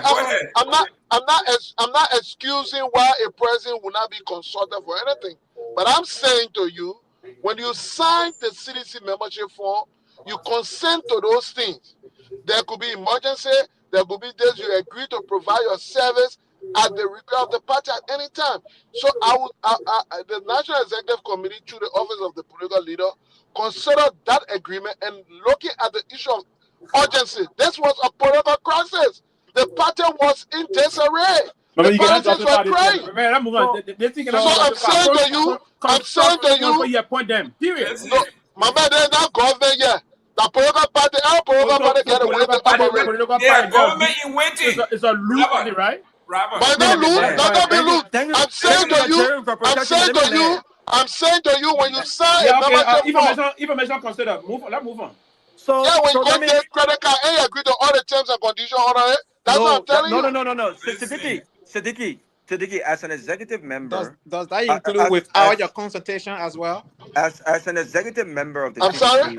No, Mr. Yeah. Sorry. As an executive member of the CDC and as a dear brother, I don't think you did yourself justice for even making that kind of flimsy excuse. Just because you're a member of a party and you signed to be a No, member of the party, I'm just telling you about the party. but what I'm saying is, before an appointment is made, before the leadership of the party put together a committee for a particular project, you would think, and it's customary and it's professional, to make phone calls to say, you are being considered for this particular committee on the construction of the new party's headquarters. It's a professional thing to do. So to say that because I have signed on as a sedition, somehow No, not means just that signing on as a city show. I'm telling you what But specific Gayman, you gotta stick phrase on the that show, you man, so we sound. can move Yeah, on. but well, Ahmed, what I'm But saying is, Ahmed, Sileke, point is, Robert Land, let me thank move on. you. Point is taken, but again, it's not the way you do things. And by the way, okay, this is all right. not just you. This is not just Well, unique to anyway, cities. But let me we're in a land now, crisis Ahmed. mood, bro. So, We're in a Remember, crisis this mood. guy is a national Okay. executive committee member. But let me He's land a now. president. Robert, please land He's a so we can president. move on. Go ahead, my brother. Sorry. Go ahead. Thank you. But this is not just unique to CDC. The last time the executive mansion put out a list of new appointed government officials, and one of my sister name was on that list, and had no idea she was on the list. Someone called her and said, "Oh, you got appointed," and she said, "Are you sure?" She had to go on the e-mansion Facebook page to get the confirmation. This is unprofessional. If you appoint me without my knowledge, I would decline the job. Unfortunately, we live in an environment where a lot of people don't have the luxury of saying, listen, I'm not going for that nonsense. So again, you save the party the embarrassment by ensuring that those on the committee have already been consulted with and they have consented to it, so that when the list is released, you don't have people coming up protecting their own what you call and saying, listen, I want my name taken off the list because I need to protect my own businesses with the current government. It's BS. Lastly, Mr. Gayman, this is a testament for CDC. And I'm hoping that George Weah and the leadership of the CDC, I'm hoping they're watching. In as much as I want competent Liberian appointed, competent Liberian must be appointed. The president must be wise, but the president made a mistake here.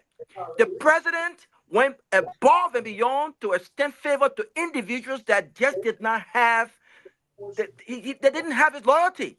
Not only they did not have his loyalty, they were not competent enough to get the job done.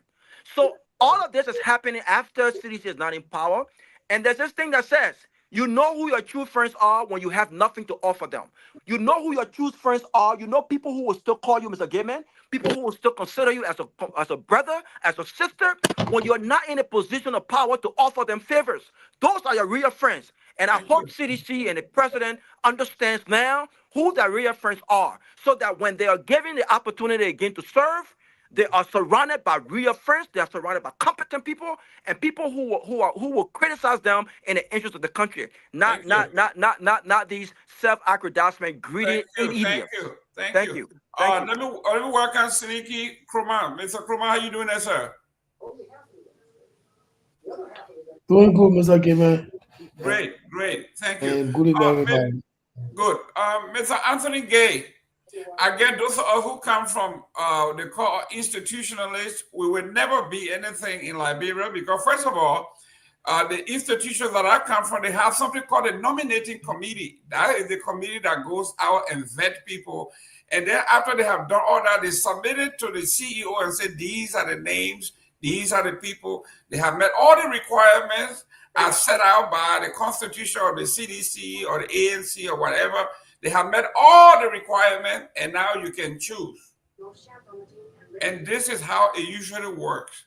Well, when you say these things, the people think you are against the party, but this is how structure works. You talk to us about this. I don't know who put out that list, but in the past 3 weeks, we saw some competent young guys on here, Deputy Minister for Education, Deputy Minister for Public Works. Those people were brilliant. I didn't see any of those names on that list. Maybe, I don't know why, but I think it was a blunder on whoever made the list. Especially the Deputy Minister of Education. I like it. Everybody can make I kind of like your presentation. But you can't mislead the audience on this matter. This is a special committee, right? Exactly. And you pop your based on that. Let's see. But hold on. Let me make my point. Mr. Gongloe, you don't have the floor. So what will you say of other people in CNC? They have appointment you guys made in CNC. There are some of us who are not CNC members. We thought maybe those people should be. Listen. Hold on. You don't have the floor, Mr. Gay. Go ahead. You're misleading the audience. That's what we have to do. It's your opinion. You are entitled to that. So who are Mr. Gay? Go ahead. All right. So I think what we ought to do here is, we gotta give other people the opportunity. Even if you disagree with what the host is saying or the co-host is saying, you can, ask for time to rebuttal that. So the best thing to do for any institution is to not embarrass yourself in the public. Look, even me, I've served on a couple of committees with the ANC in the diaspora here, and I can tell you, I will reach out to. I was called, I will ask if I was willing to, contribute, and I accepted, and I did so. I didn't just see my name, I was not just added to a group chat. That is the best thing to do. Reach out to the individual. We have seen even government appointees that name is posted, and then time for confirmation, they get, recall and all of the different things. Look, save yourself the embarrassment. Do your due diligence. This is the opportunity for CDC, like Mr. Gongloe said, to rally around each other, to govern out themselves and seize the moment and bring back their partisan and gain the momentum they want and do the right thing. But this opportunity can also, it's a dual-edged sword for CDC. If you mismanage that, also your party can go down the drain easily. And so this narrative we have been seeing from administration to administration, like you are government in waiting, you got to be very careful as to how you conduct yourself, how you go about executing things, publishing people new who are not vetted, who are not aware, even if they're not even aware, that in itself is even embarrassing than not even vetting them properly. The reason of doing these things is to save yourself the embarrassment. Is to make sure you bring out people who will serve you in the best way possible. And this whole issue of putting people on the list just so they can be on the list kind of thing, I think we have a nation now that is about 178 years old now of independence, and we're still doing things like their major political party are doing things. This is not something that should just be swept under the rug. They need to be held accountable for that, because they are trying to come back to office and they are doing the same kind of thing. It is embarrassing. That's all I want to say to that. Thank you. Mr. Seleke, today we see... You were abandoning today. We are spectators. Yo, Azaro, you're abandoning neo-progressive. The man go ahead. I will listen. Neo-progressive, the glasses you're wearing. You know different. Neo-progressive, I must protect you too, my brother. Seleke, I'm coming to you 1 minute, okay? My error. Neo-progressive, you are protected by I'll pick up after Seleke. No, I'm coming to you. I had this for you. I wanted you to respond before I go to Seleke. No, but go to Seleke, then you can say give it to me. Trust me. Okay, so I will leave this. Seleke, no, listen, I don't want to breach power. Very important. I'm not the man. No, listen. There are times it's good that when you make the rotation, you can always somebody. Yeah, but take it. I'll pick up after. Seleke. You are from the ANC, but at times you can be objective. You're not like me who always objective all the time. Sometimes you are objective. But this is what it says here. The ex-speaker Kofa to lead the CDC rebuilding drive after headquarters demolition. And to some folks, these beautiful gifts that have been given to the CDC. Some people are saying we are, like the American man, Harry Cosell used to say, you are taking victory out of the jaw of defeat. So here we are. What do we do with this gift that the Unity Party has given us?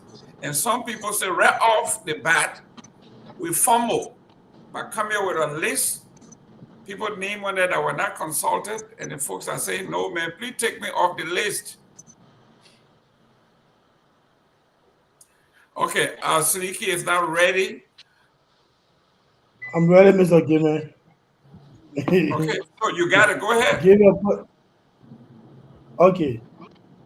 Yeah, again, good morning from my end, and good to be here on the closing argument. So here is the thing. I think we've talked about the CDC, headquarters team first. I think so many times, and for me, I just want to make a brief comment on it, and then I'll just wait for another question.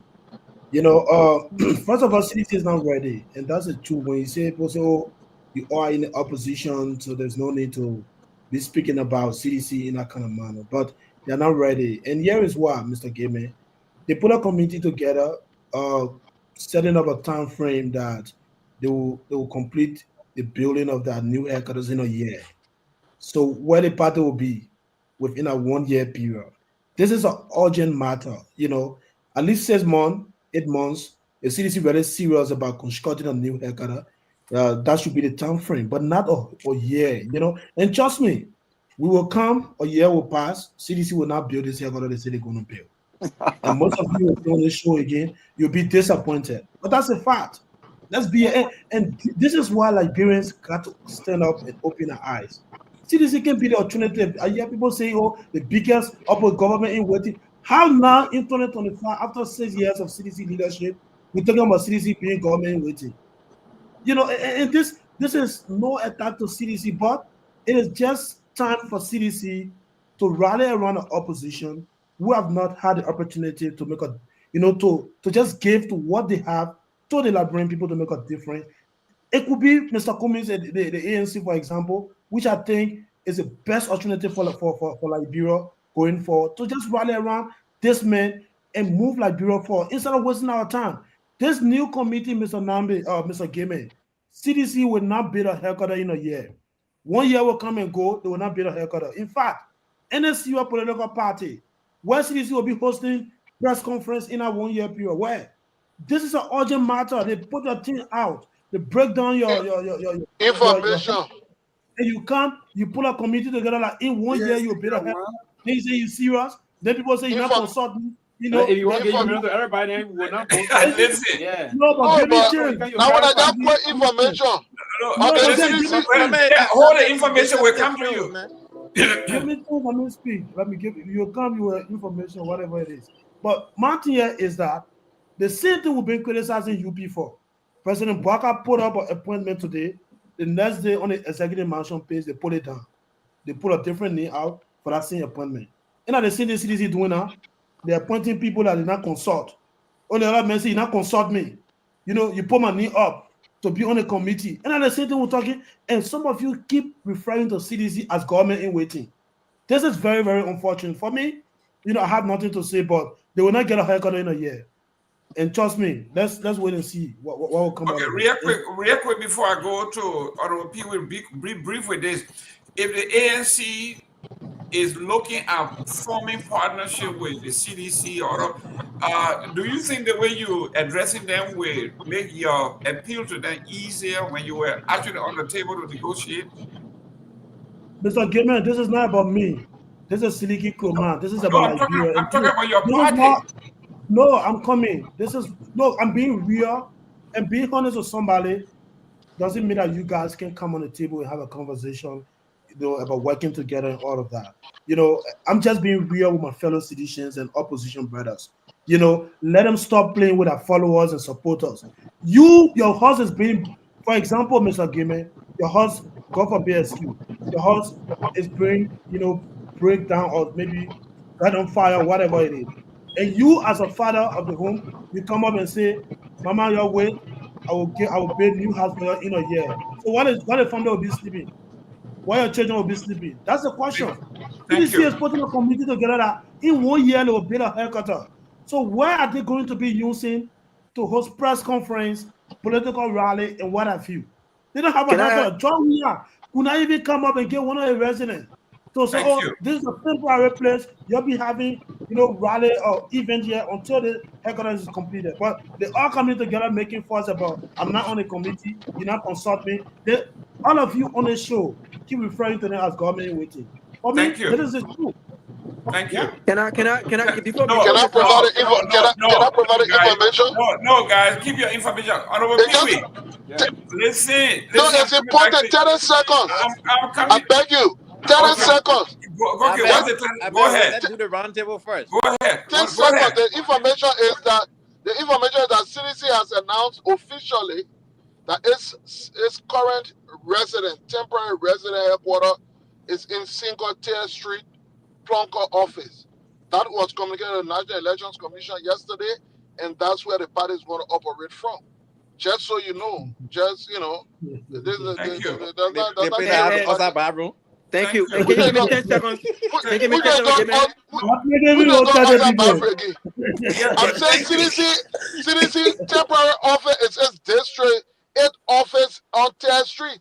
Okay, The Mr. antivirus Siddiqui, office. listen. 10 seconds. Mr. Gayman, 10 Listen, seconds. Ahmed, can you please send out the press release so tomorrow we can publish it? Thank you. I mean, send it to you that letter. I mean, send it to you so you can read it in fact. Yeah, please. I saw that. That is the antivirus office in 10 District 8. The seconds, election please. commission. No, Ahmed. Okay, that's good. Yes, Robert. 10 I send seconds. it to you right now.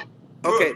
So why Mr. That Sylvester office come can in? even host 50 people. Come Hey, on, my man, you're come on, weird, guys. Let's Let's start do this. 20. Let's go. 20. Give me whole 20 people. Let's Mr. go. Gayman, why Yes. Mr. Sylvester come in?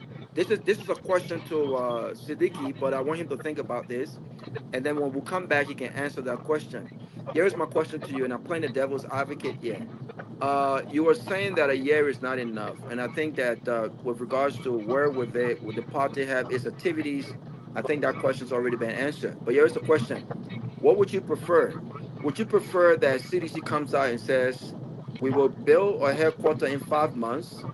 Because in 5 months, if it's not realistic, right? Because they're trying to please you and others, you would be the same one criticizing CDC if they had not achieved their goal of 5 months. Or would you prefer that they give themselves enough time to complete the headquarters in 1 year? It could be less than a year. And if that headquarters is not completed in a year, then you come back and say, listen, we said this thing. Which would you prefer? Are you mad that they're giving themselves enough time to complete or being realistic? Or are you mad that they should have said 5 months, something that would have been unrealistic? But Thank you. Sylvester, go ahead. Think about it. Sylvester, Honorable Pewee. A few weeks ago, you were here. You brought forth, or you were instrumental in bringing the brilliant young men that we were so proud of. And you think with this new life that we have, you think you are going to put your technocrat, the best of the best, forth, so the world can see that we mean business. This is the birth, the birth of a new dawn of a new political party. Instead, it looks like the same old guys are back. Before going into that quickly, let me say this. I listened to Siddiqui just now.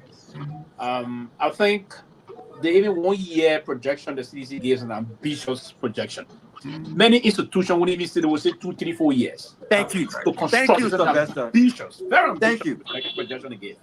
For a party to come and say that, I mean their resource mobilization base is very high. Absolutely. That means the anticipation is very strong, and we should commend them for that. It's an ambitious projection to give. 1 year to construct a party headquarters. I don't know why it's constructed. I mean, I constructed 2 houses in Liberia. No way. That's easy. I want to Listen, he's on the floor. Yeah, for now, there's not a dialogue. Let me. Thank you, Sylvester. Thank you for Sylvester. Can you say that again, Sylvester? Say that again. Repeat that, please. They're pushing on fire, Robert, get poor CDC right next to your name. Let me be a little bit monologic here for now. You see it, but on a serious note, that is it, Siddiqui, from that perspective. Now, what I agree with you slightly on is that, and my brother Abner is struggling to defend. He said a letter written to NEC. What the what I expected from that. Please find it. Please find it and read it. Please send it. Let's see. Let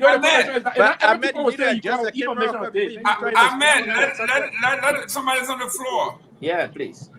What I expected the city to have done yesterday was to even inform the folks in the political leader statement that the temporary headquarters, meanwhile we're getting 1 year, but that was a slight disappointment that it wasn't effectively done. And that I won't beat them for that. I won't criticize them for that. But I expected that to be it. But it's good that we do have a temporary headquarters where the party will be resident now and the 1 year period to construct a new political party. That's a very good move on the part of the party. We all stated, and I agree also with my own big brother Gongloe. The only thing I would want him to call, he said that there are people in the CMC they appointed that are not competent. We want him to call their name and inform who are those people you refer to that. Maybe you are one of them.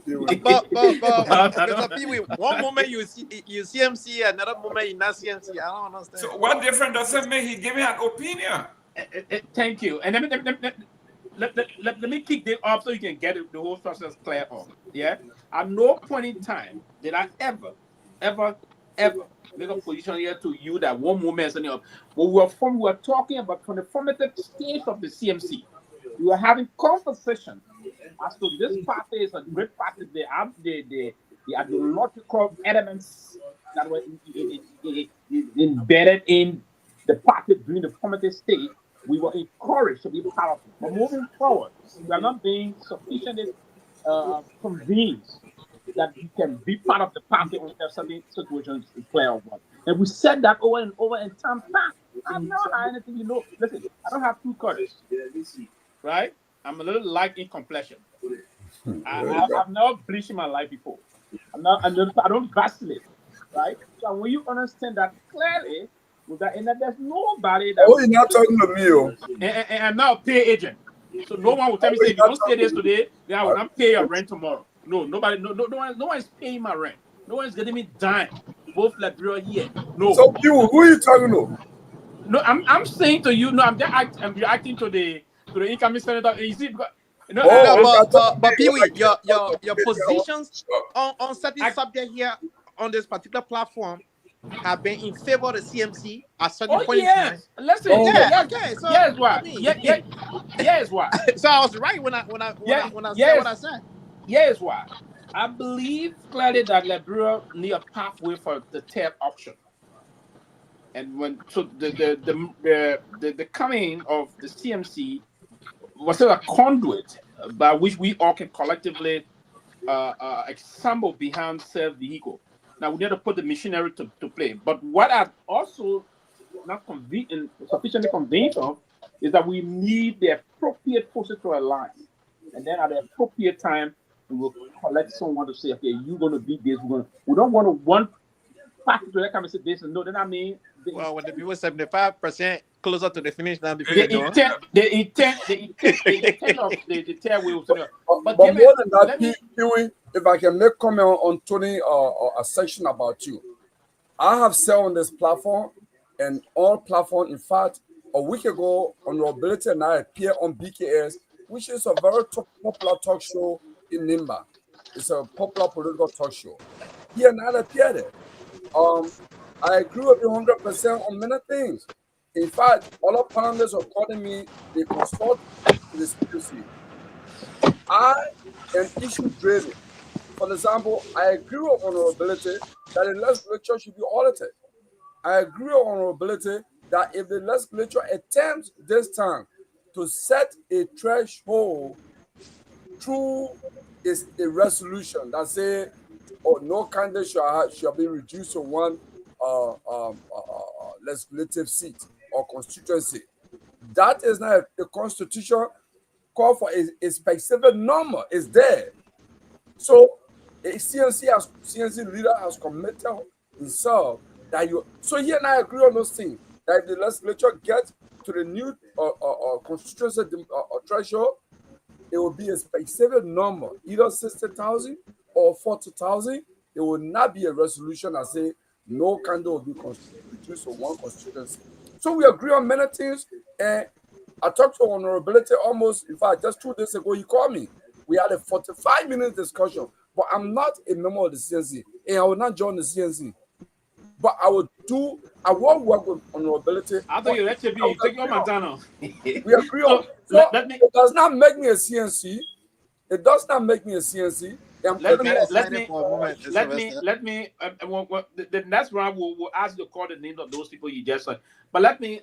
As someone says, Pewee, go back to your CDC. Listen, I've been a very committed sympathizer of the CDC, and I still remain one today, right? And my lifetime, I owe it to President George Weah for affording me the opportunity, the first Liberian president to ever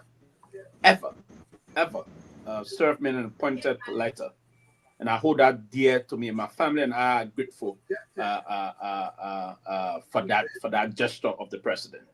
Now, more or less, I always, and time to time, will always be a great sympathizer of the CDC is a very great political party. Trust me, you give it to them for that.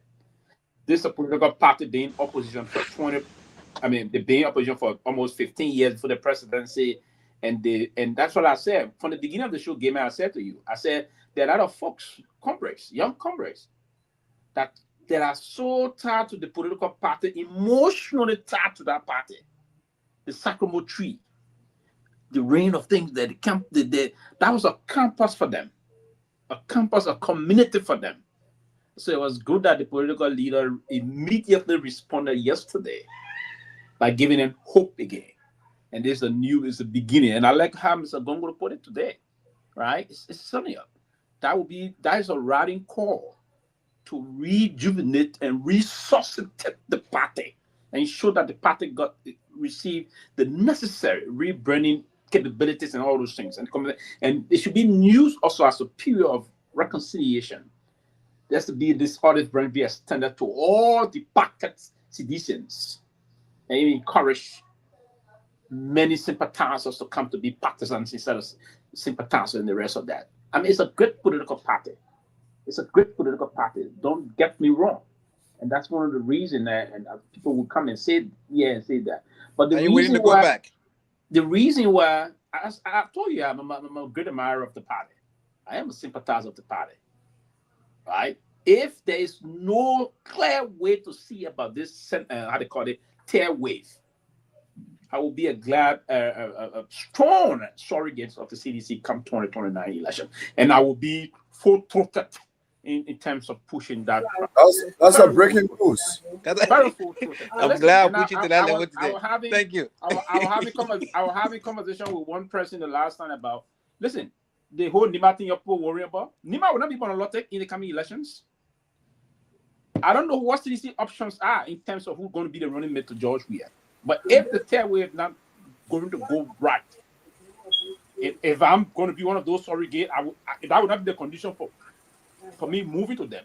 But I will be writing a very nice letter to President Weah in the next, maybe the beginning of next year, and giving him some reason why Kehleboe Gongloe can be a good candidate for him. Listen, so Sylvester, so you would rather Kehleboe Gongloe over the former VP Joe Howard Taylor?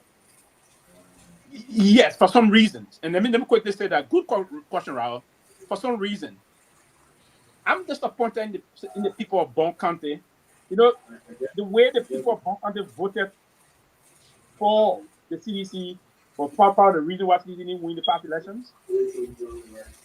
Raul, let's go back to the numbers. 200,000 votes. Go back to the number and see the way Nima voted for Kun. If Bon County have voted for Joe Howard Taylor that way, don't we have the president now? Let me back on that. They didn't vote well. Why not win neck and neck with Joe Howard Taylor in Bon County? So I think now here's the reason why I was saying. I mean, we are part of we from the same town in local country, as a matter of fact. The same town in local. Right? That's one of the reasons. She got a lot of enemy in Bon County. Even the Bon County caucus and all those things contributed to all that issues. So we need to take the fight to Nima. And by taking the fight to Nima, we need to get some other towering figure. The electorate that can command a lot of votes from across the country. Listen, I've been doing some personal study of this woman, and I believe I have never met her before. I'm now intend of the new thing I'm trying to build. I'm now intend to sit with her and have conversation with her whenever she's in the US. If I'm in Liberia soon, before the end of the year, we'll have some conversation. That's part of the reason we need to change the line. These people, the United Party people, they don't mean well for the country. They don't mean well. That's why they got the old man there and they're manipulating the old man a lot and everybody doing their own thing. They don't mean well. So we need to be very collective in our effort to fight. And Jerome, I will rest here, but a lot of debate will come out. Going to come out. We're all going to sit and have the conversation. You, Jerome, I'll be a sorry for you to your grandmaster because I know you contesting.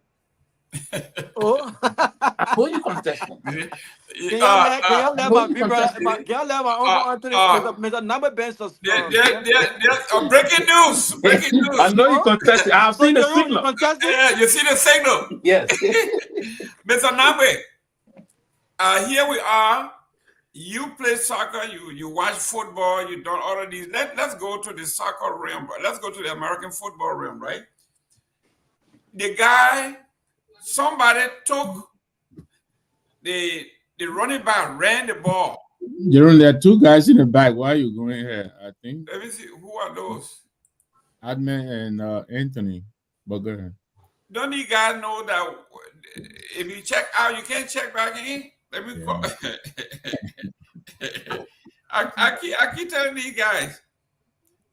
I don't know why. Let me see why they are stuck. Let me see. Well, once you come on and you go in the back, you should be able to bring yourself back on. Yeah, that's what I thought. Yeah. Well, let's move on until you figure this out. Yeah, Nagbe. Yeah, Mr. Nagbe, go ahead. The man takes the ball at the finish line and put the ball in your hand, and then you fumble. Isn't that what the CDC is doing?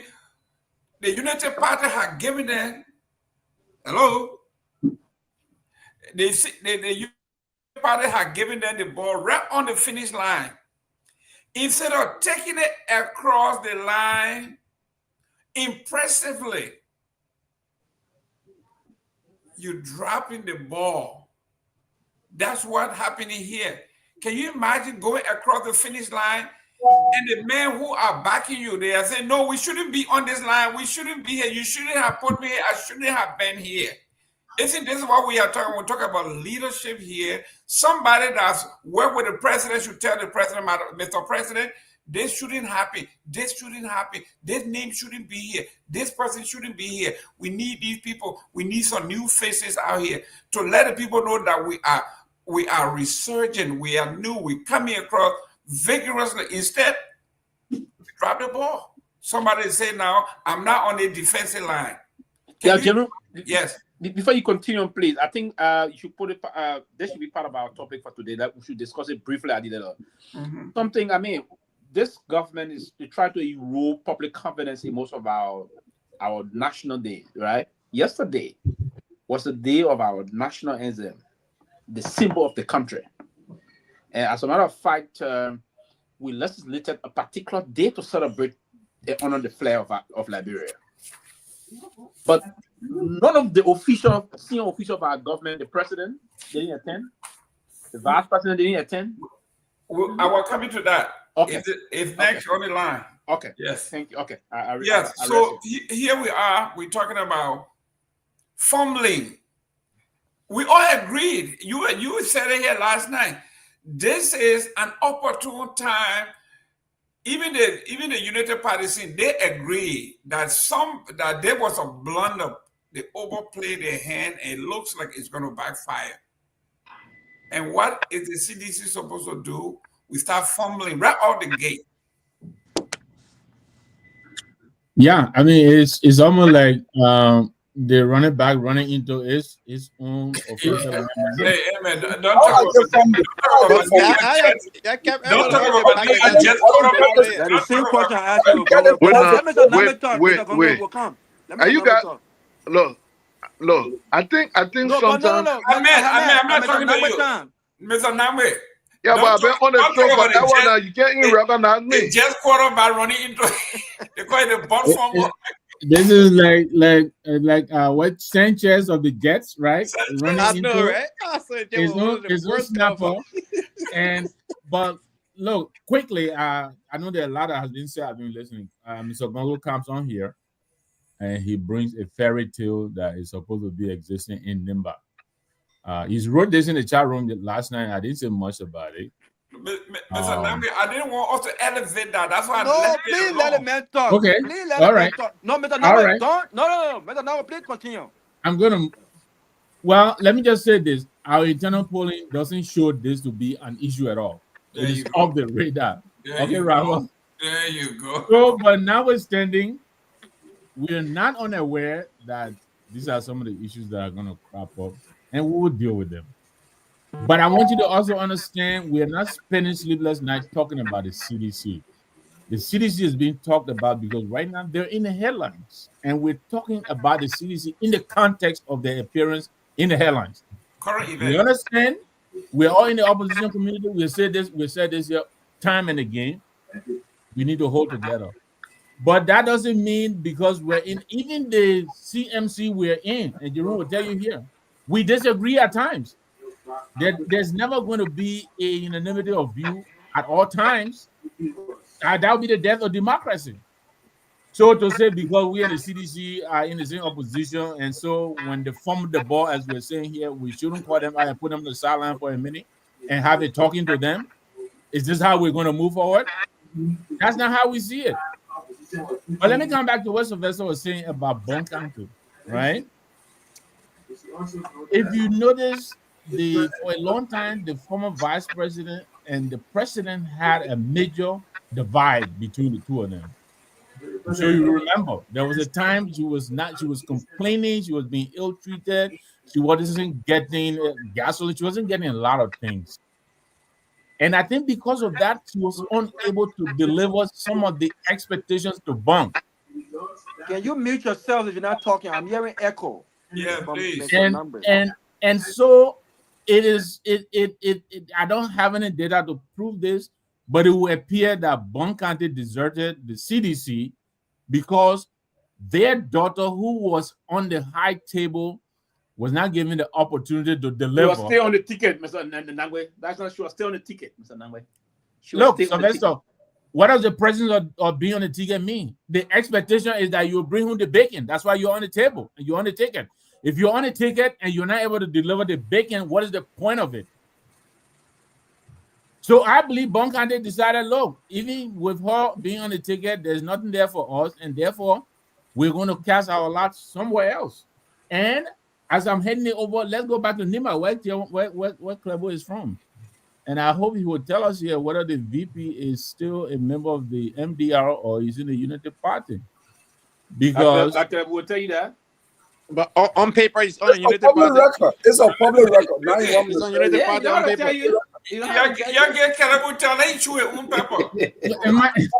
just telling you, it's a public record. Mr. What is? I need to ask that Jeremiah Kun is no longer a member of the NDR.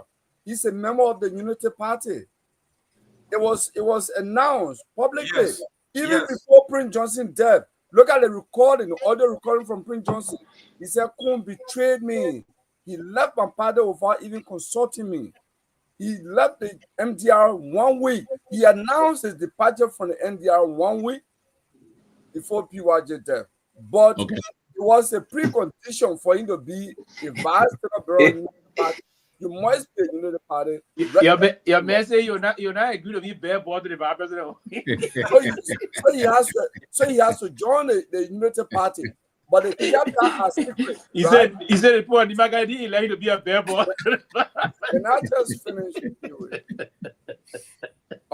So just I mean, all of us, no one is God, and I believe Vice President Kun did not know Senator Johnson was about to pass away. He didn't know that. So when he announced his resignation officially now and publicly from the NDR, 1 week later, PYJ died. In fact, when he did that, in the different audios we have listened to, PYJ lamented his complaint of betrayal.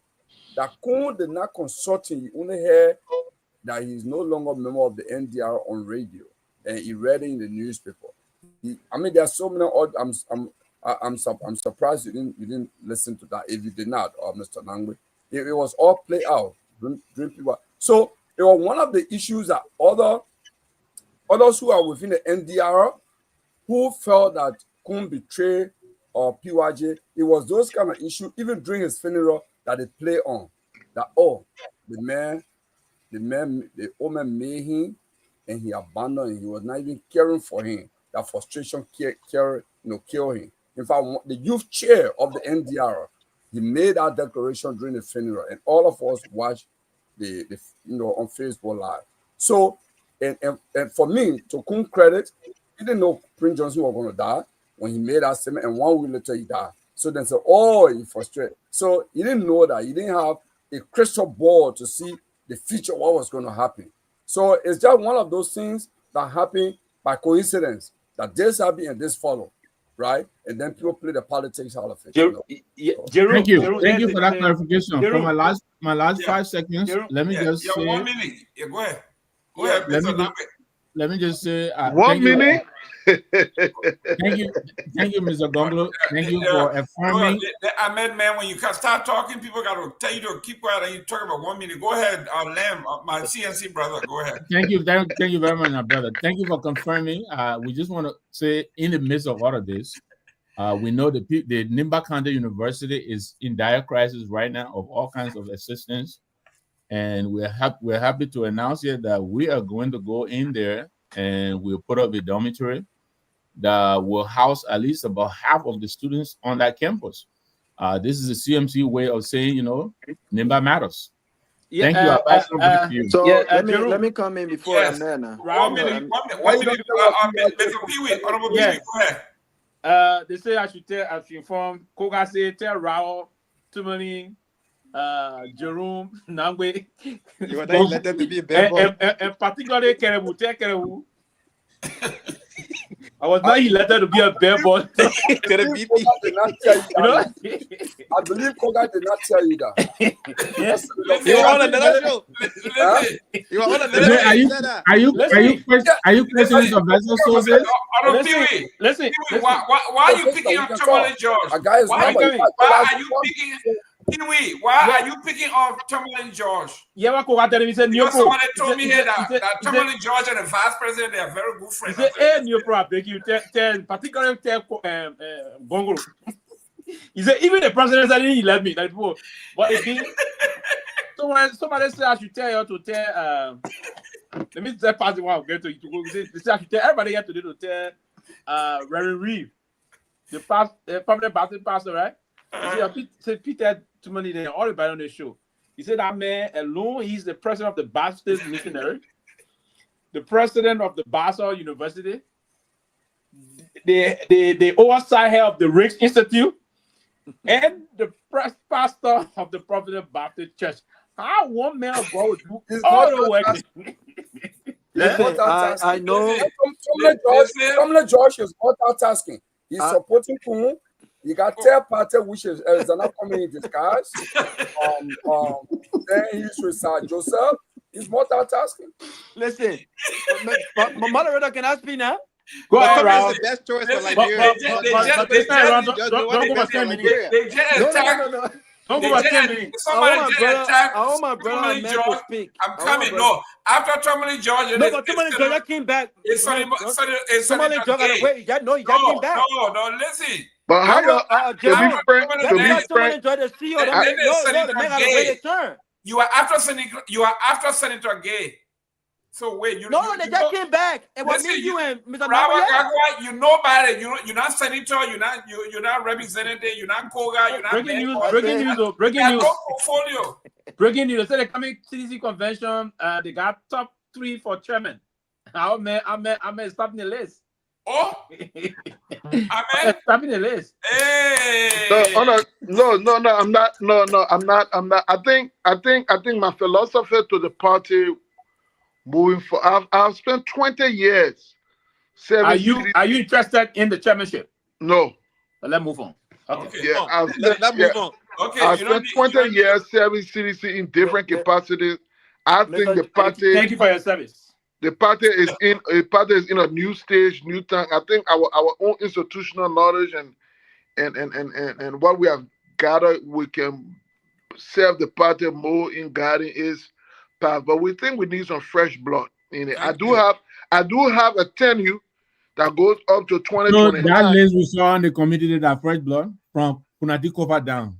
That fresh blood. Let's talk about. I see you're making big falls out of nothing about that list. But let me just talk about that list a little bit. Let me just talk about. But you answer the question. Recycling the same thing. No, the list is yes. Amen.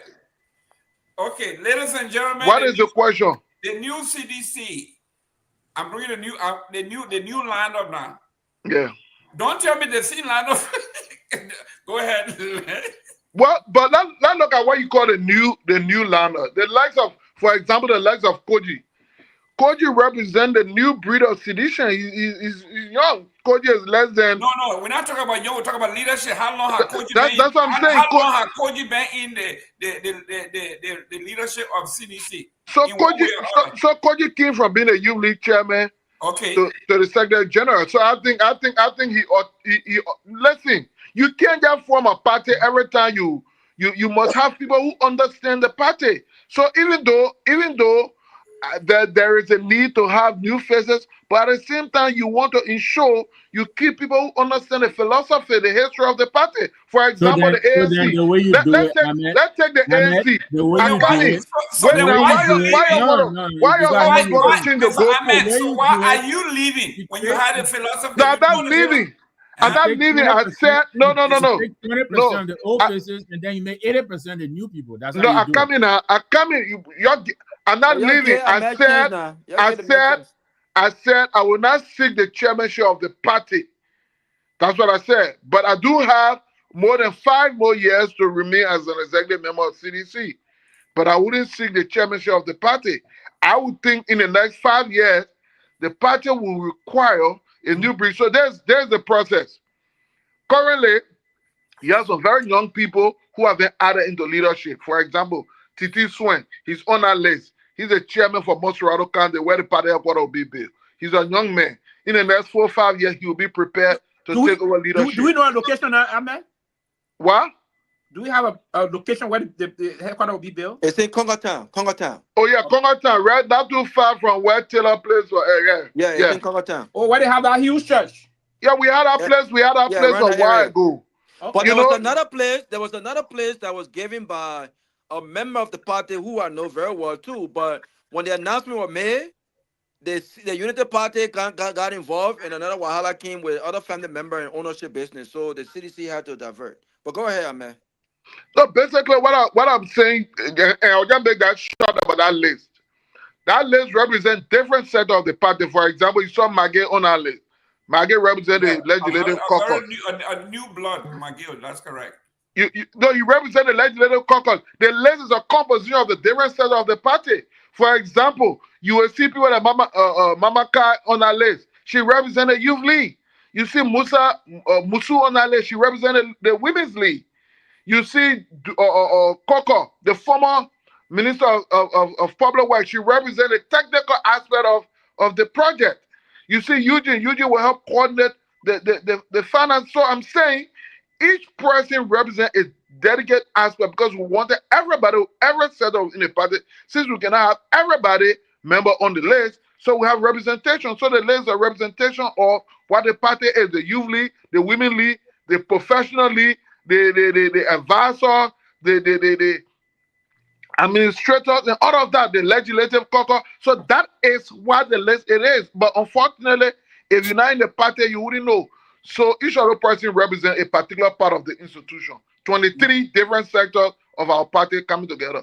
So you could not have any. So Fofana and Myean from the caucus, the both of them. Yeah. So Kofa represents the administrative aspect of it. It's symbolic head of the list. Okay. So can we ask the question? Can we ask him, see, is the leadership structure in the diaspora? What is the composition and how does it reflect the diversity in the diaspora? Can we ask the same question? Is that for the CMC? For the CMC? Can we ask the same question? Yeah. Let's talk about it. Can you explain the representation? CMC, I said CMC. No, we're not talking about CMC, Mr. Ahmed. But why you can't talk about CMC? No, I want you to land. Go ahead. So let me land on this note by saying to Mr. Nagbe. Mr. Nagbe was asked a question by Gongloe that he tried to belittle, but thought that it is more of important to focus on somebody on CDC list that say, I don't want to serve on the list, that it has more impact than comparing to the perception Gongloe says is being created in Nima County that the CMC is perpetrating an Islamic agenda. And he thinks that is insignificant compared to somebody on a CDC list who say, no, I don't want to serve this time, and you want to highlight that when you don't want to focus on a major issue. That has the potential to put a very serious dent in your ambition. And you don't want to focus on that. You don't want to make clarification. You don't want to comment Jerome telling you, oh, leave it. But you want to focus on a person put on a list that says, at this point in time, I don't want to serve, and you think that is a major issue? No, it's just one person who can serve. Mr. Ahmed, are you to teach debate? They call that pivot. Thank you very much. Let me go to. Let me go to. You should ask Alexander coming on your George. That's not what that important. Let's see. Let me go to Timothy George, guys. That one thing to Mamadi Diakere, and you never recover from it. Good for you. Hey, Honorable George. Here on the front page here, it says absence of boycott. Top official from Liberia 178 flag this sparks concern. And it says here the absence of President Joseph Yuma boycott, Vice President Jeremiah Kuhn, House Speaker Rachel Kuhn, and Senate Pro Tem Nyobli Kanga Lawrence from the 178 national flag. This celebration has stirred widespread concern and debate over government commitment to national traditions. National Flag Day observed annually on August 24th, commemorate the first hoisting of Liberia flag in 1847 after its completion by a group of 7 women led by Susanna Lewis. This year, the date fell on Sunday, August 24th, but the official ceremony was held on Monday, August 25th, at the Centennial Pavilion in Monrovia. Despite returning from the Tokyo International Conference on African Development, on August 23rd, President Waka and several senior officials, including the Vice President and newly appointed Chief Justice, Bese, were all noticeably absent. The entire hierarchy of the Republic of Liberia, from the Chief Justice to the Speaker, the President, everybody basically disrespected our flag. Mr. George, you have been a part of this tradition from the time you were a child. What's going on here?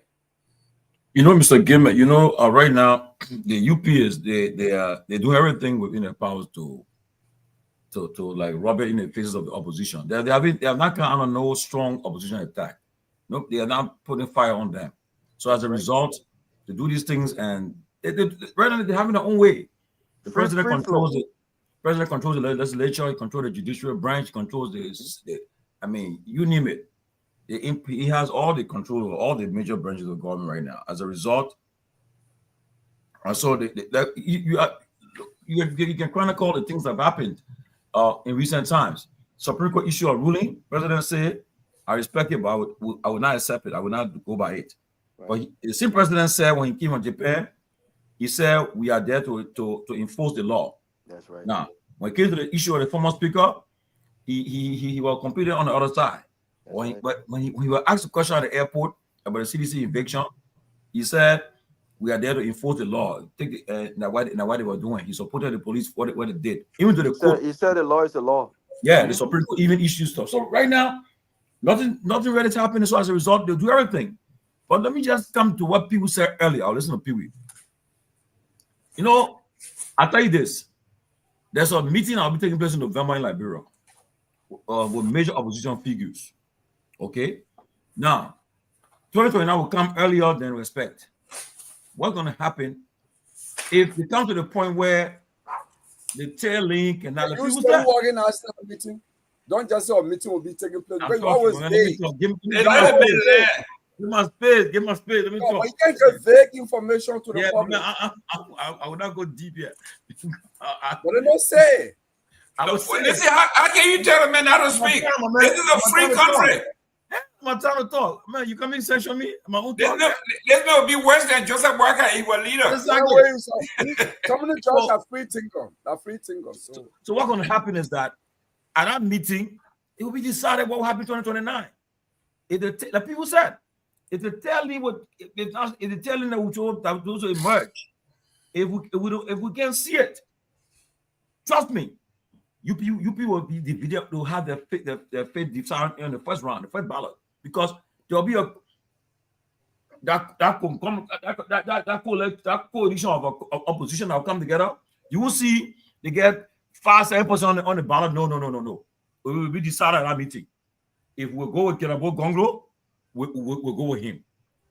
All you should just support this one person. If we go with Robert Garguah, we'll go Robert Garguah. They all support him. You know what the reason? What the Unity Party has done to the people? They have acting isolation. Like ostracizing everybody, even the press, the media and all. You saw in the United States Human Rights Report, that climate review that they're doing, it's affecting them. It will come out to haunt them. Right now, the media is like, okay, these people, they're acting so strange. They don't want to do no media. They won't do their own stuff, leave the media out. As a result, the opposition party will come together. Most of them, the serious one, will come together and will say, look, we're going to go with this slate. We're not going to have separate people like how we have seen in the last 2 election cycle. You have the person running, the person, no. And with that in mind, UP will be, they'll have themselves to blame, because they will come, they will realize that they cannot, you cannot beat such a lineup. You can't beat them, because like for instance, we're going to year 3. It's all happening at the Tokyo meeting. You saw Ghana level something. You have other countries level something. Like, bro, what promises were made to us again, promises were made. And I tell you the truth, you talk to the UP government, to tell you now, I said, oh, it's getting rough. We are facing a financial problem now, because things are getting tough. Okay? The opportunity with Trump was a missed opportunity. I tell you the truth. Let me go further. It was a missed opportunity. But I was not happy without Trump and stuff. After they forced them to sign an HPSD on the eve of departure in the night, just to get that meeting going. And what happened? What can we still keep other the US that meeting with President Trump? Nothing. You speak very beautiful English. That was about it. That's all. And nothing came out of it. So what will happen in November when that group meets in Liberia? You will kind of find out, they'll come to understand where they will be heading. You can't play a game now. No more saying, oh, let's go for that one. No. It'll be clear. If we don't do it, you'll be faced another 6 years of unity party. So that'll be clear. That's why you see, and what's going to happen in the coming days, coming weeks, a lot of things will happen in a ruling party. And you're going to see it. Just like you see them arguing like that they love each other in love first, they're going to start to have their own internal problem. The men are inside of the unit of the ruling party.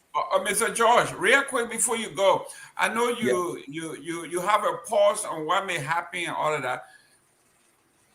Do you see a possibility of somebody else running on the CDC ticket other than George Weah?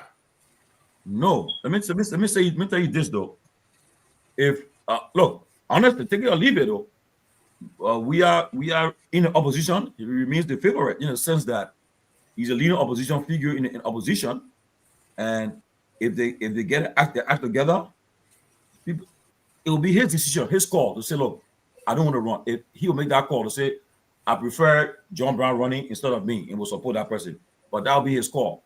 And until that call is made, George Weah will remain the face of opposition. Take it or leave it though. To lead that opposition, and you can't beat that. If what George Weah about to do in the coming week, coming months, I mean, you'll be all in the counties very soon. You see in the counties, going from county to county, and let's see what will be the outcome. Let's see how people gravitate towards him. Let's see what will be a message to the people as he go on his county tour. Okay, that's what going to happen with the government and people that police will go say, oh, the man caught in the crowd, people leaving the school, the work, the marketplaces. Let's see what happens. They will test George Weah a strength when he starts going to the county in the coming months. So, and that you see, he goes to a particular county. If that county shuts down, you know that this man is still a formidable force, and he will be the face of the opposition. That will be their call, his call. He will make that call. But UP, what UP has done, he have isolated other people, other parties, and today people see them as the PDL, they alone can do it. They forgot that they came to power through others' help. But today the people that help them is a problem.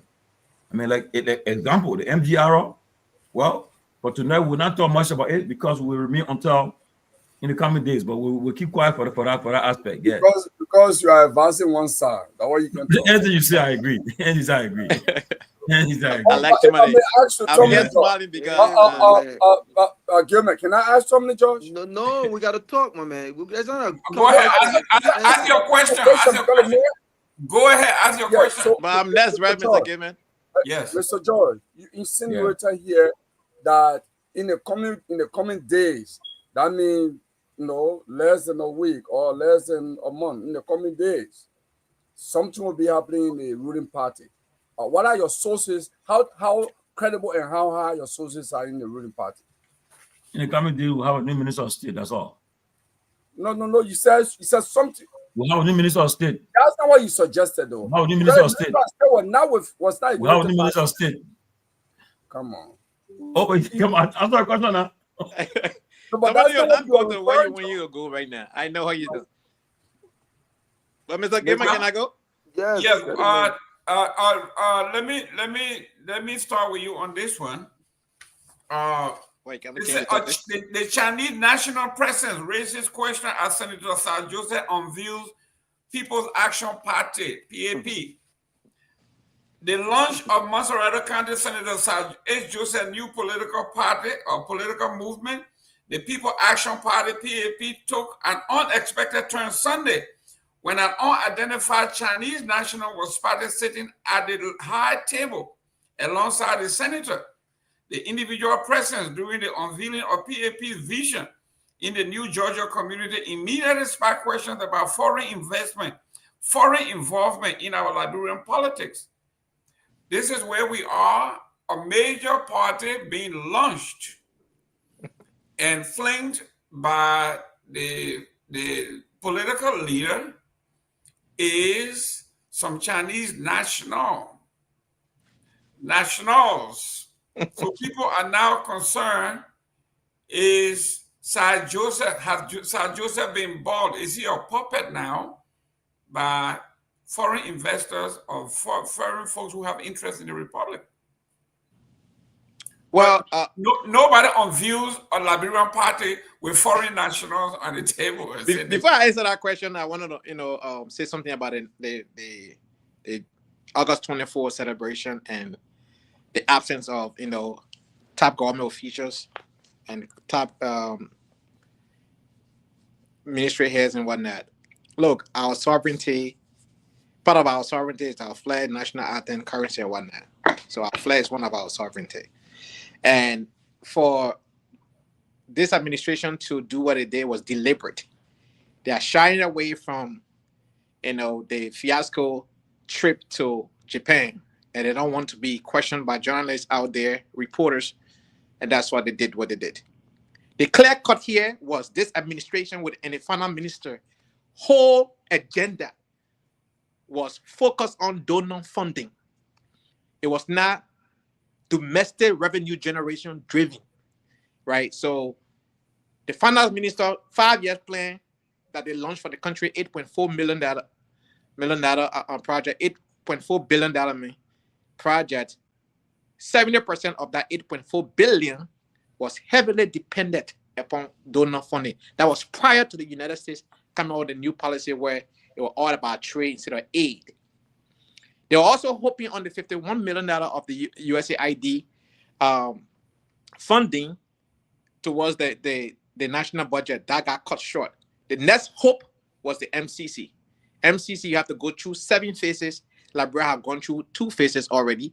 So there are 5 more phases for them to go through to determine whether or not Liberia will receive the loan. And so guess what? So guess what? This administration is scrambling and have no other means of addressing 2 major crises of Liberia, the economic crisis and the illicit drug crisis of Liberia. That is the #1 issue of Liberia today. And because they have no idea, no innovation, no strategy, they are completely confused. So to be in the public right now is not their sweet spot. They're avoiding the media as best possible they can, and so they can find another means.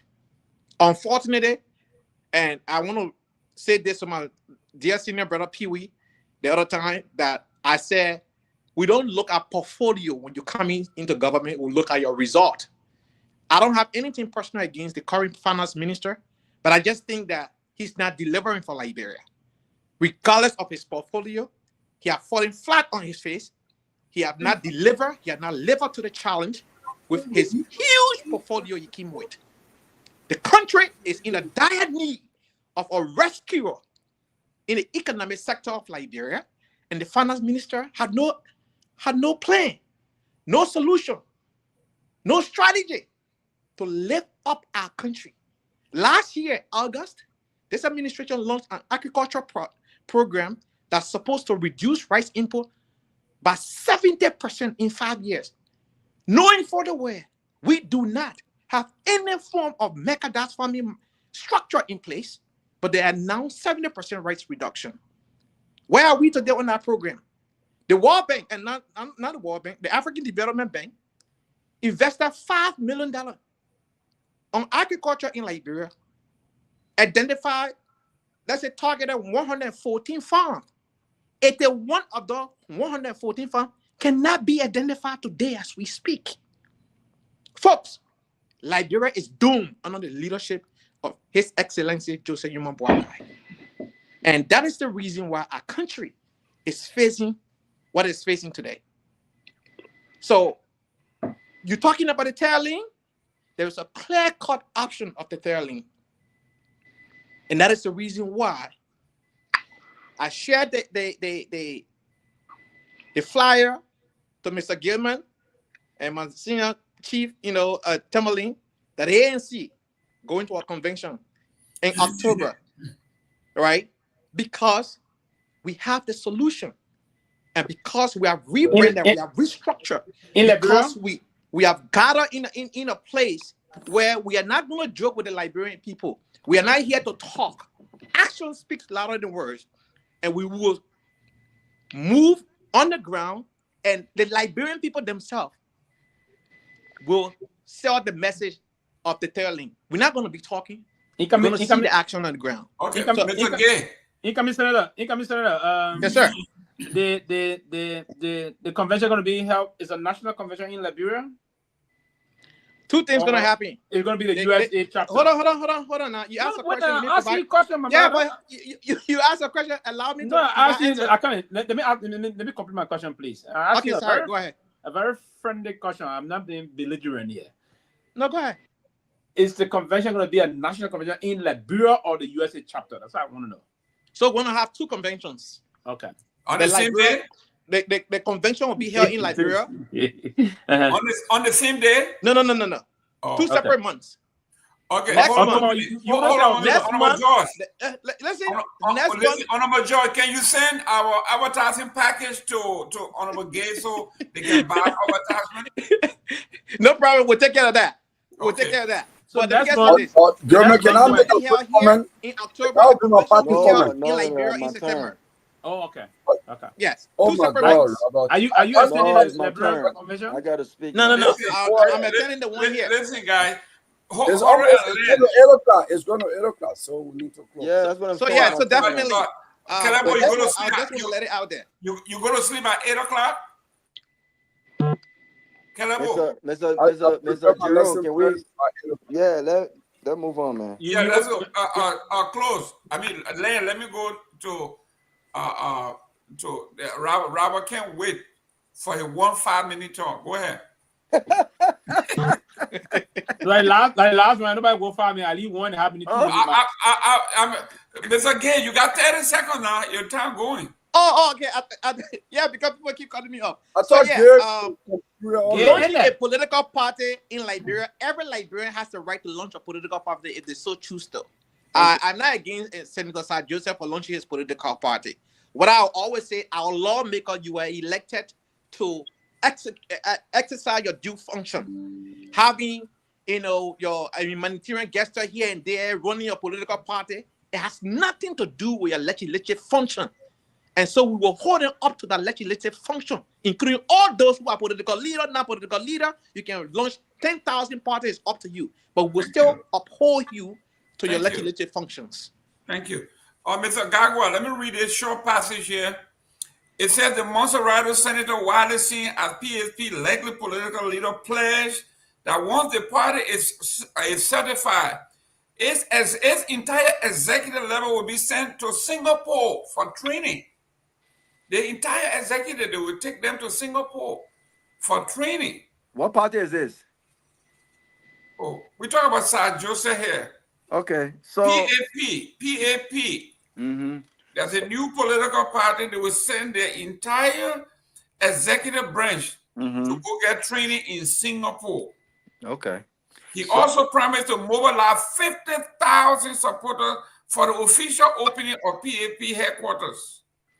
People have called me and asked that I refrain from speaking in public, but when you mention my name, I will respond, Joseph said. He needs a political party that is not owned by the single individual, but collectively owned by everyone. The event drew several prominent figures, including former Lofa County Senator Tengbe and soccer legend Salensa Diba. So Sir Joseph said he now launched his party. These are some of the folks, and the entire executive, he will transport them to Singapore.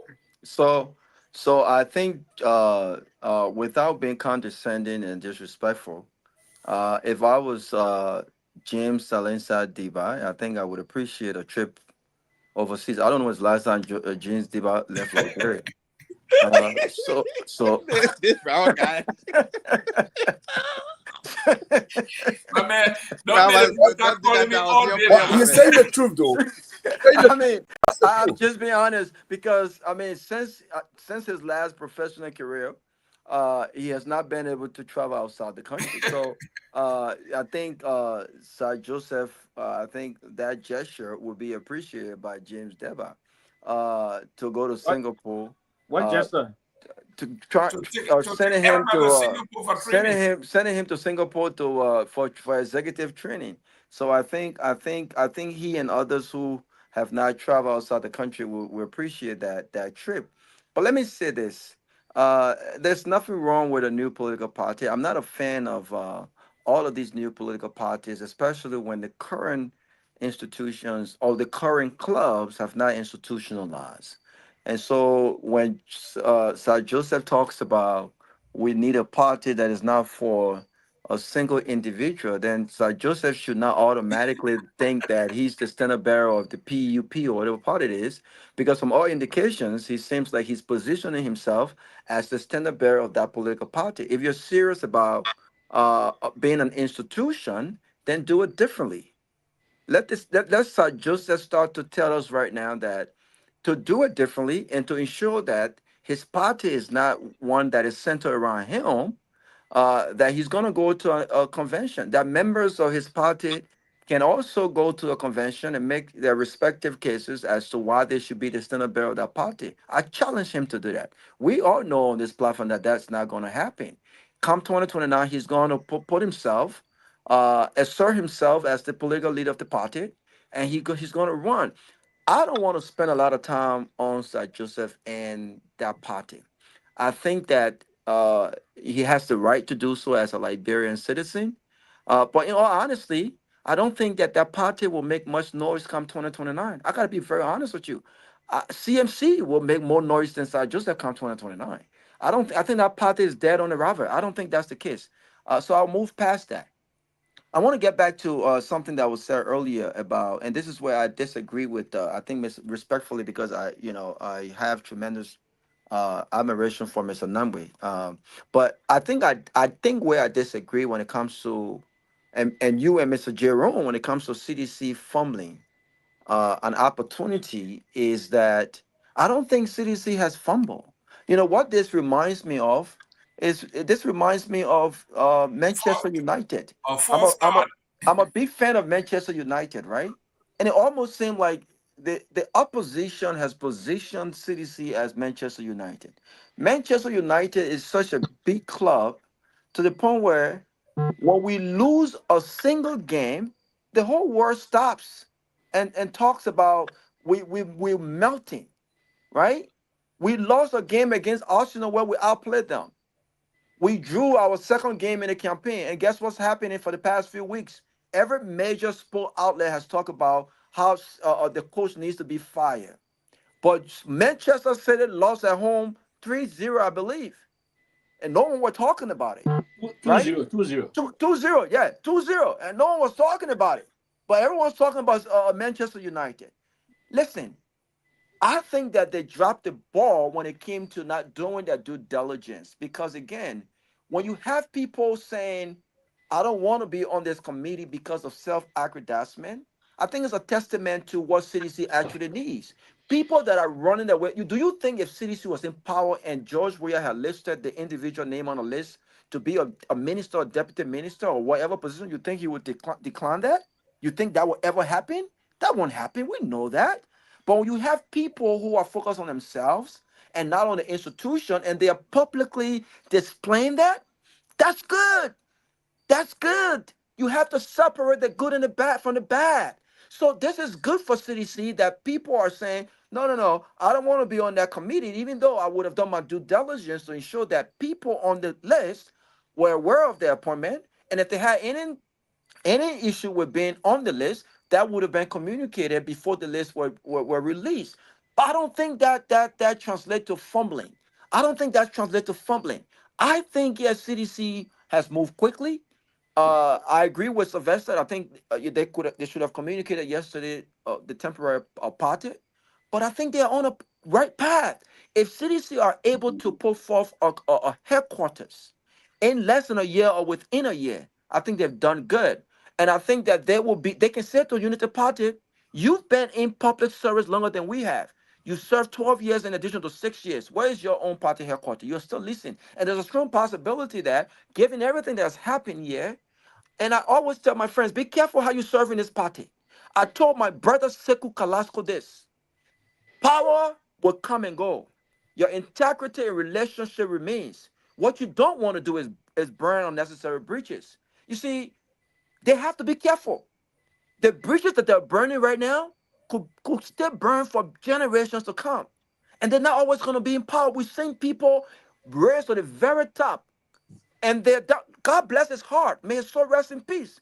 Momo, what's his name? Momo Jebo, I can't say his last name. They charged it up from an AD camp. Momo Jiba was one of the most permanent individuals. You could not move in a. I was in Liberia a few years before his death, and he was eating leftover pizza. I felt so bad for him. Some of his friends had abandoned him. He was coming back to himself before his untimely death. Leftover pizza from my table. God bless his heart. And I said, wow, can you imagine this? We've seen these things happen before. We've seen government officials get so powerful today, and the next few years, they're down on their faces. Be careful when you're using state power to dismantle your political opponent. Be careful how you're doing so, because there are people who are vindictive. There are people who will take power tomorrow, and they will use the very same institutions to come after you. And the individuals that you're using today would not care about you. So if you want to dismantle your political opponent, do it through ideas, do it through tangibles, do it through your party agenda, so that we can see what your party has done. So I would just close by saying, let's give let rest on CDC for right now. Let's talk about Unity Party. Let's talk about the fact that Unity Party went to Japan and they came with nothing. Can you imagine, Mr. Gayman? Unity Party went to Japan with a higher delegation than the Ghanaian government, with a higher delegation than the Sierra Leonean government. Those government came back with something, with tangibles.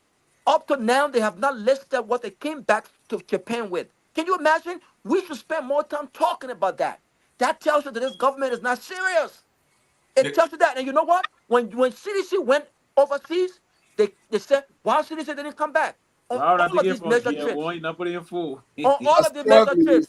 On all of these major trips, CDC can argue that even though we went, we spent months, even though I don't agree with it, but we came back with something. What have Unity Party come back with to the country? And I rest. Thank you. Mr. Gongloe. Yes. Here, listen. It said a unification, the PAP political party have purchased. No, it says they have secured their permanent headquarters. They are taking over the old People Unification Party site, paying $100,000 upfront. This is, we're talking about political headquarters. These people who are the People Unification Party site. Where is that? It's on Torgbean Boulevard, it said. So we are talking about headquarters. This man is saying they have secured a headquarters. He paid $100,000 upfront. So PAP now has a headquarters on Torgbean Boulevard. Who knows where People Unification Party site? What is it? PUP, that Gongloe party? No, PUP is not Gongloe Party. PUP It's somewhere around Fish Market. It's a long time. I don't think you are a member of the United People's Party. PUP Nagbe Party. A question your knowledge on history. I don't think you're a member of the United People's Party. I don't think you knew. I'm not sure you knew Gabriel Bagos Matthew. That you now know LPP and offshoot of the Moja.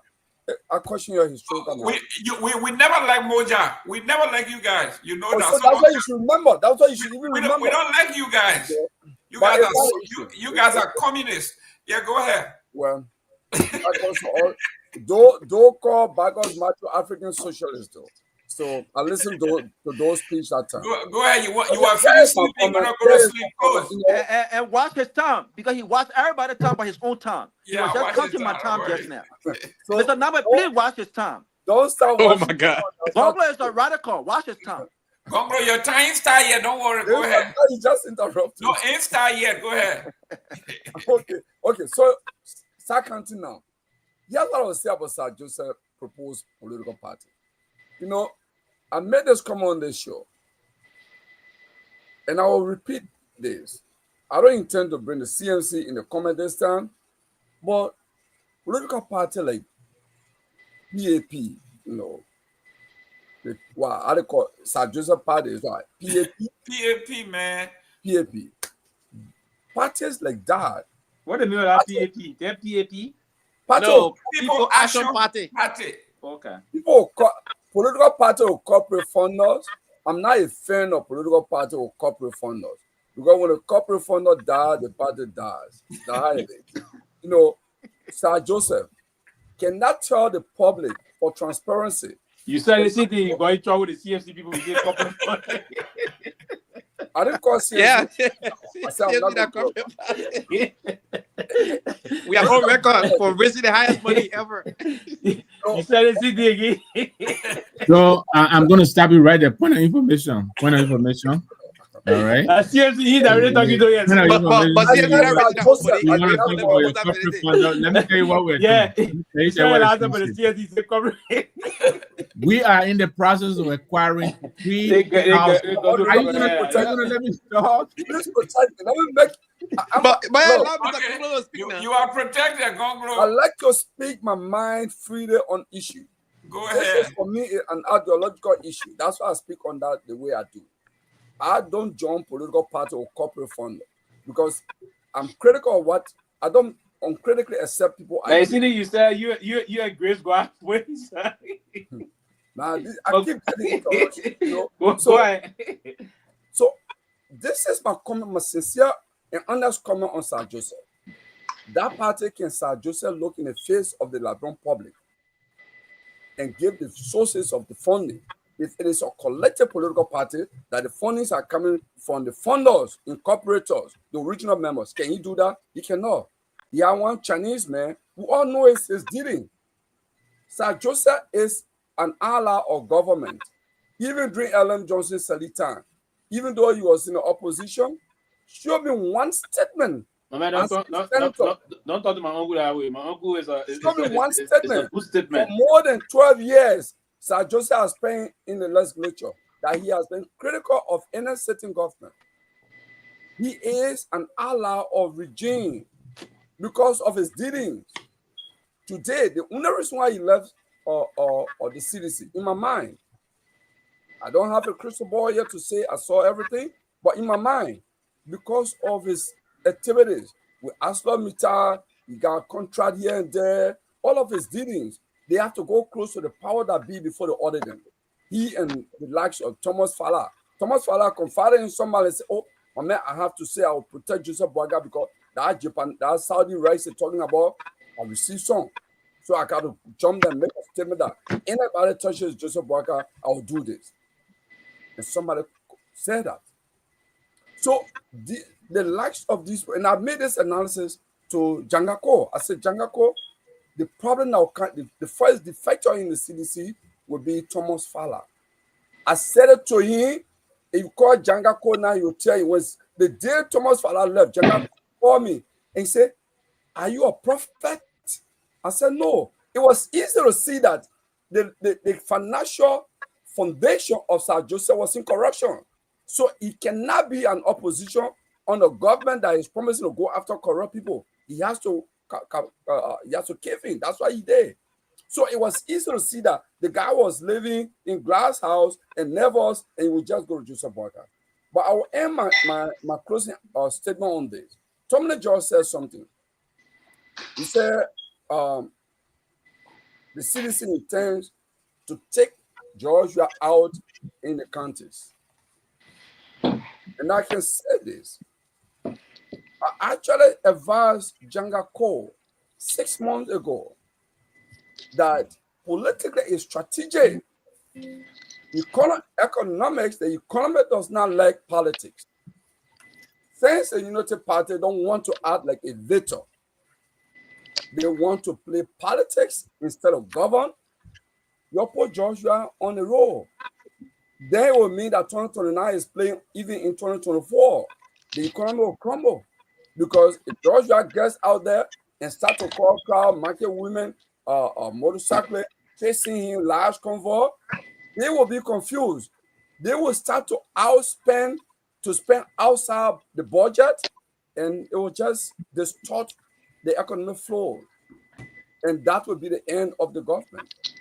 And in my mind, the reason why they ran away from the Flag Day celebration is not because, in addition, is part of the lack of message, lack of delivery from Japan, but it's because they were going to spend money which they don't have.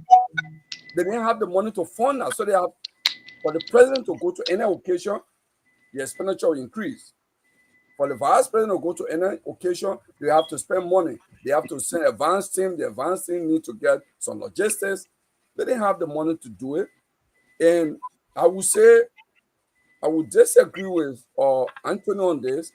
Augustine Garguah is a good finance minister, but he's operating in a very difficult terrain because he's operating in a government that does not realize that they are the governing party of the country. They are still politicking. They are still causing chaos. So this is why their economy is difficult to manage. Mr. Gongloe, I'm a technocrat. I cannot be working in the field and we can't get a result. I either accept the task, or I let the task go to somebody else. Mr. Gayman? So technocrat, ain't calling me. Go ahead, Mr. Pewee. Yeah. Here's what I actually listen. Big brother Gongloe, you know, I got a lot of respect for you. And but Gongloe, when you hear them say I got a lot of respect for you, can we hit you low below the belt? No. I've always committed myself to never attack. I can't. Gongloe, not attacking. I mean, you are a diplomat. You can cut people that will not even know. Go ahead. Gongloe, I'm an ally. Nobody who can have. I'm a major ally. I don't even know. But yes, I would say, you know, the Constitution of our country also gave the right to establish political institutions. And you agree with me. I'm not here to be his spokesperson. I'm not speaking on behalf of Honorable Sir Joseph. Sir Joseph is a statement, to be very frank. He's done a lot of great things for the country moving forward. You know, and I know, and the rest of us, everybody knows that his personal engagement, he showed himself to be a great family, and the compassion, the way he was more or less open-minded in terms of moving to help Liberians at a time when no one would dare venture into those things. I can recall we were in that panic mood, very hysterical in terms of the way to go ahead and do things at a time in the country. And Sir Joseph was the known general that went to counter this monster of Ebola at the time when folks he had a one-man ambulance service, and that intervention at the time, or all of the interventions at the time, to play a very major role that the former president even had to refer to as one of the national heroes and honor him in the country. So Sir Joseph played a lot of major role, and that was that was the product or the result, if you will, of the recent elections when he won with a very hard number in Masorada County. in the just ended election. So Sir Joseph's a serious matter, President. Everyone we should always want to sit and across the table and have conversation with. Now, moving about with the innovation, he's just performing the role that the Constitution gave all of us, exercising his political rights as citizens of Liberia to establish a political party. And the establishment of this political party, yes, where I would disagree with Mr. Gongloe, that I don't think it's about individualism.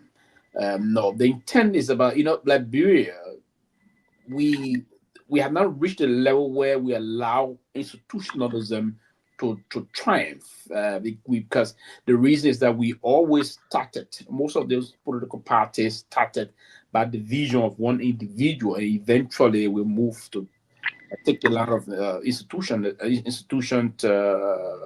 rating, if you will. So I believe Sir Joseph is consulting, he's engaging other political actors, and the reason why he wants to establish this new Liberian political party, because there's a need for a lot of advocacy, there's a need for a lot of interventions on behalf of the people. There are reasons, I want to believe, there are reasons why he think and the rest of the folk will come together. Eventually, it will come to be a widespread political institution that will move through and try to contribute towards the Liberian political landscape. So I wouldn't beat on him for this. What I would do, I would celebrate him rather, because he being a very true and strict person that done a lot of interventions. He will go and seek support and bring the support and do those kind of interventions for all the Liberians. So I think we shouldn't be jittering of trying to be a little panic about he establishing political party. The Constitution called for if we want to proliferate those parties, it's our right to go and do it, the proliferation of political party. The same way we have churches. The churches have been established across the country so it can be one voice for the gospel to be spread in Liberia. The mosques are being established in across the country so that the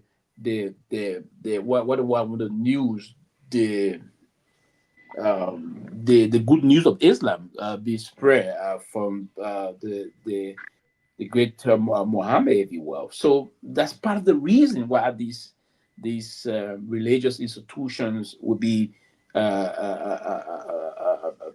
spread across the country. It's the same, right? And the witnesses will go on to preach and spread the good news of Jehovah and the rest of that. So with that, our Magna Carta, the Constitution of our country, provides that every Liberian citizen has got the free will to express their political grievances, if you will. So for him coming in, it's not a bad thing. We need to give him the protection, the encouragement to move ahead and bring other people. Now, the amalgamation of different thought processes, important individuals, they are all important towards our political landscape. So I will give that to him. Now, on the basis of the way our political structure is in the country, currently we've been having some tough time. And as you said, I don't even know what the proclamation stated about the Flag Day issue is. Incumbent upon the government via the Ministry of Foreign Affairs to issue a proclamation on behalf that the president will issue. They will release it. That will officially be released, and the program will be appropriately celebrated. But to see the president conspicuously absent, and all of his senior officials are from less littered program. Now, this program is not just from the blue; it's a less littered program. To see the president conspicuously out, and all of his officials, if you will, and senior government officials of our country, it's not a good thing. That means we are not promoting and protecting institutionalism. It's important. Including the Supreme Court. Yes, that's what I said. All other government officials, senior government officials, we are not protecting the fabric of governance. It's important here. Myself, as a student of government and politics, it is important that we uphold the tenets of democracy. And by upholding the tenets of democracy, all of the basic fulcrums and elements of democracy will have to be protected. So these are programs that we legislated. We said the flag, that's our national anthem. That is a symbol of the country. Those powerful women, the woman went on, led this force to establish the flag of our country. It's a true representation. So if that is the case, you ought to understand clearly, we ought to move and respect that. And that's why when the flag is being hosted, everyone we have to stand and salute to the flag. It's about paying your respect. That's why we say we pay allegiance to the flag of the flag of Liberia and for the republic for which it stands. For the republic. So that is the true representation. It was quite unfortunate that people will just want to go to the presidency for the form and pageantry side of it, but not respecting the governance portion and the rule of law portion of it. I think it's quite counterproductive and quite unfortunate that you see our government officials trying to encourage this thing. And the most senior person in government, the president of the republic, that the Constitution says he should defend, protect the Constitution of the country. He told all to do that. He told all to defend and protect the Constitution of the country. It's important, Gayman. So I don't want to be like Rawa and Kehleboe to take all of the time. So I would want to particularly end here. Yes. That country. The too far, you're taking four and a half. I read it too far, taking 4 and a half. Jerome, let me come in real quickly when Sylvester is landed. Yeah, let that go ahead. Okay. Oh, 1 minute, Chief, before you go. It said the celebration featured a traditional school parade and competition. St. Teresa Convent took first place, followed by William V. Torgbean High School, Emblem Foundation Academy, and Central Independent School was recognized as the most disciplined, while Monroe College. Are we off Facebook? Huh? Are we off Facebook? Yeah, we are. We off? Yeah, we've been off Facebook for at least 12 minutes now. Oh, okay. Yeah. Well, guys, let's wrap it up. But this is what it says that Monroe College was awarded the best dress. But what I want you guys to look at before we close that, 1 minute, it said during the keynote address, Councillor Dr. Jala A. Babu, chairman of the World Economic Crime Court, lamented the absence of the senior leaders and urged the government to lift the ban on the poorer and sandy societies. This man is the chair of the War and Economic Crime Court. He's not making a case for the War and Economic Crime Court. What is going on in this country? Go ahead, Mr. Nagbe, so we can close. Yeah, no, I agree with you, Sylvester, and you. I think this government's the number of views now that are spilling out in the public, they're becoming cause for concern.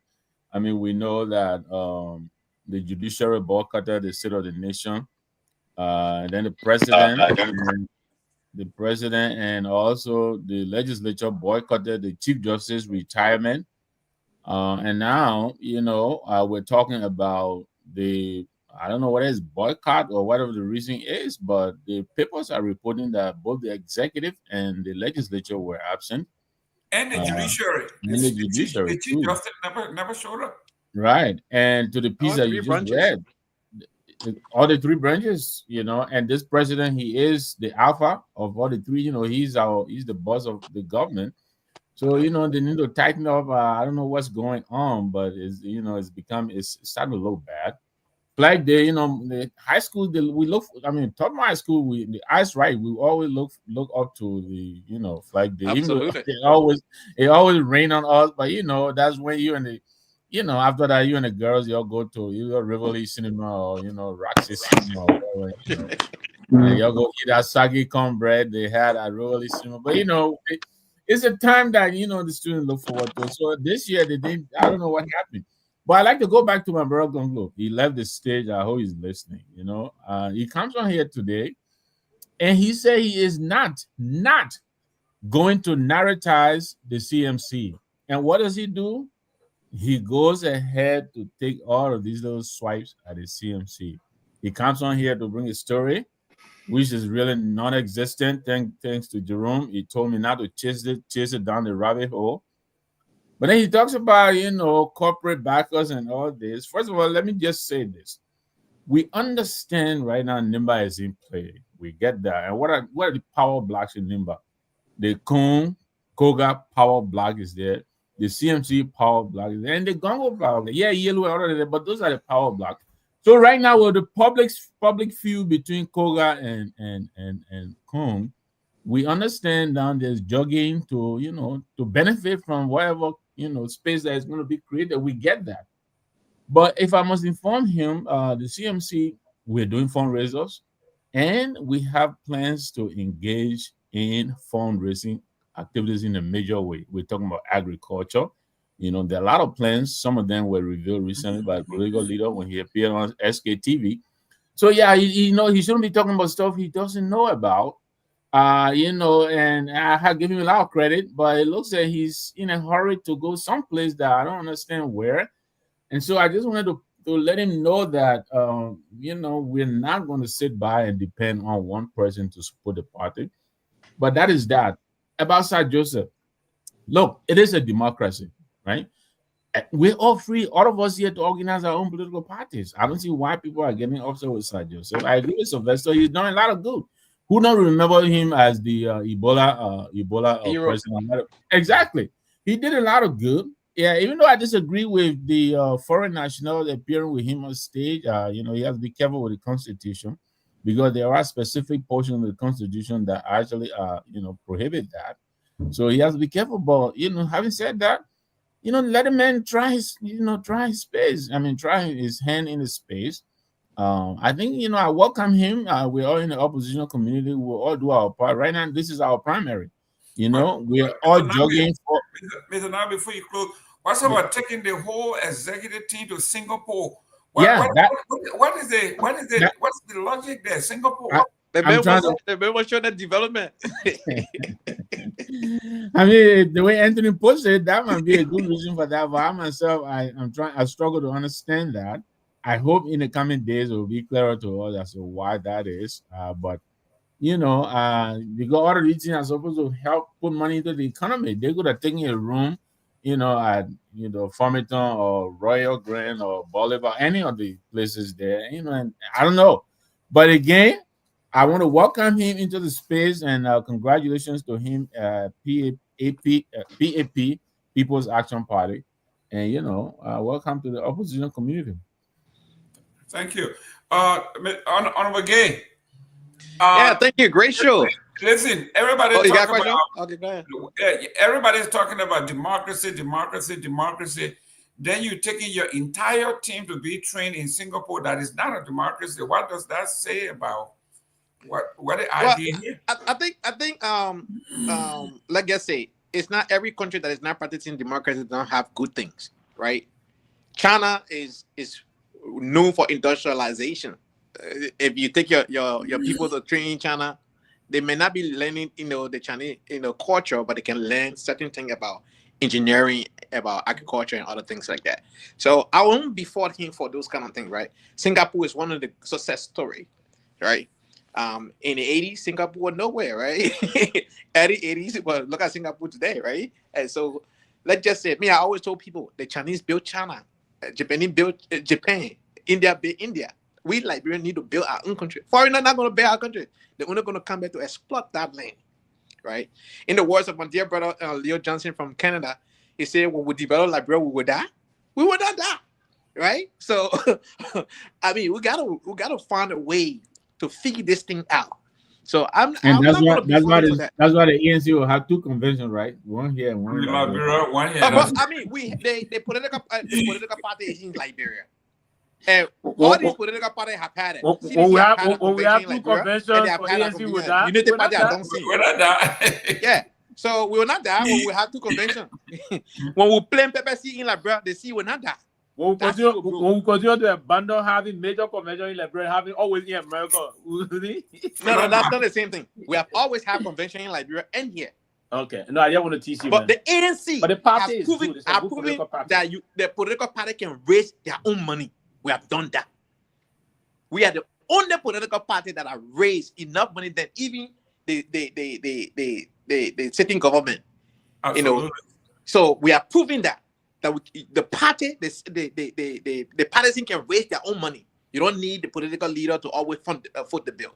So, but having said that, guys, this is a great show. But here's what I want to leave, Mr. Gayman. you put my flyer or you send me your bill, we'll take care of that. We need that flyer to be up. We need that flyer up. Okay. Yes. Just say on the bill, we'll take care of that. We need that flyer up because the weekend of August 24th to the 26th, we will be in Atlanta, Georgia. August or September. Okay. In September, we'll be in Liberia. Tomalin, George, you send me the October, packet. Tomorrow we'll start advertising. Great. Yeah, no problem. So thank you. Thank you very much. You're going to have, you can't wait bringing some of your people to talk Oh, about yeah, definitely. We have people on the standby. I'm part of the communication team. So definitely we'll bring our leader to do that part. But since I'm already a panelist here, it would not be fair, that I handle dual role. So we will bring individual who will represent female and male will be here. Great. Okay. So let Honorable Pewee take us out. Take us home. Oh yes, it was a good show. Trust me, we intend to always pay attention to the politics of the day and ensuring that we'll be committed doing our thing, doing the rightful thing in the country. A lot of good things we are morally bound to push and advocate for those that don't have the means to talk for themselves in the country. So it's important. I look forward to, again, having a lot of different debate about the way the country is being structured and the way we move on. This great country is a country that we all admire, and we want to ensure that we see, particularly in terms of the rule of law, we ought to do that. If the Supreme Court came up with something and the president was emphasizing that, we will do this. I mean, you always have to. I think President Bouakai will have to take the initiative to be the man in charge. We elected you to be in charge, not to allow people in your orbit to control the affairs of the states while you just being you as a shadow president. I mean, as the I don't know what to call it, not shadow, as the what do I want to use as probably the chief executive by name, but not by actions and command and the rest of that. You should be in charge, and that's why the Constitution, Article 50, said you are the commander in chief, the head of government, and head of states, and president of the republic. So it's a very important job that you have to take seriously for the people and do the job of the Liberian people. Is very critical. Thank you. Thank you. Honorable George, the ANC people need a packet. I don't know. You got to send it to you want to send it to you, Mr. Gay? You can send it to me. I'll forward it to the team. Okay. So you're not making sure, yo. No, I'm serious. I'm serious. I'm encouraging everybody to go and test the website, tcaliberia.org. Test the website, tcaliberia.org, and we ready for business. If you want to advertise your program, I'm sure by next month we'll have all our payment stuff there. Like the Zelle, the stuff will all be on the website. You got to come and you can say, give me the information. Just go on the website, will be there, and we'll take it from there. So looking forward. But for now, when this man just like our website, we'll send the website to you when you register straight. Your card can come up with your QR code. No, we're not. That's how we're not seeing. When you put TCA, brother, I think that's what I'm saying. Yeah. Good. The way it's coming for right now, it's launched already. So the professor is still working on to put other features there too. So maybe all the panelists with picture will be there too. That's why I want to advise Timothy. Start sharing the website to the public here until you have all of the bugs cleared out. So that way, it will be a good thing. Yes, why I don't want people to do to your site, right? People go with excitement, right? And when they click, they want to be clicking things that work. And when they start having a hiccup, they'll be like, even when tenants say working, I tried that thing the other day, not working. Just, a technical advice. I agree. But it is working, though. It is working. It's a technical. No, but he said the payment thing is not there. We call that the e-commerce. The e-commerce portal is not added there. Yeah, we got it. The professor is on top of it. what he does for a living. So you know, so he's Okay. working on it, but at least it's a Oh, work I in know who is progress. working on it now. I mean, it looks It's good. It So looks you very, know, very good. nice and No, No, very he's good easily though. He's good. You know, so can be easily Professor navigated Kennedy too. is very good. He knows his yeah, stuff. he got all the security features there to avoid Yeah, people. he's Yeah, very good. so He's very good. you'll show how to access the website, or we'll manage everything. We'll be fine. We just at least we got a website that. No, listen. It's one guy. You have him on your team. You have an asset. Economics and technology. This guy's. So yeah, so we're making progress good. there. Let's Are keep you on. saying Larry's on ENC, man? Is that good? I didn't say that. Oh, okay. I'm just. I say he's a great guy, but we're definitely not gonna have you guys. Then Larry send me a text. You like Mr. Cummings and guess what? He was early on. He was on the UP team. He was even formulating strategy, but he's a straight guy. He doesn't like foolishness. No, you're right. Larry's a serious guy. You're yeah, right. he's a very serious guy. He doesn't like foolishness. Okay, Tomalin, can you drop the website in our comment section? People are asking for it. Oh, okay. I'm gonna begin mine. Yeah, let's just go to the show, and then in the comment section you can do that. Yeah. Okay, Yeah, but gentlemen, the show has been great. My CDC folks, don't be mad. We just tell you as it is. The president got into trouble for not reshuffling the people that got into it. I don't know. The president, you know, this weekend they buried Ambassador Grisby. I don't know. And no announcement from the executive mansion. I don't know whether the president. There will definitely be an announcement. There'll be official gazette. Yeah, but they bury him this weekend. So. Oh man, you going to? No. I'll be at our basketball meeting on the weekend, the basketball convention. Yeah, the man caught you. The man said, "You said that you fire me. I watch you. I got you on tape." My basketball, then you know, got a basketball for it. Yeah. Oh, wait, Uniboa or that's a different? Yeah, Uniboa. Yeah, Uniboa. Where they at Kentucky or where? No, that one community that really pick up the slack. I'm admiring them. The Basketball Association.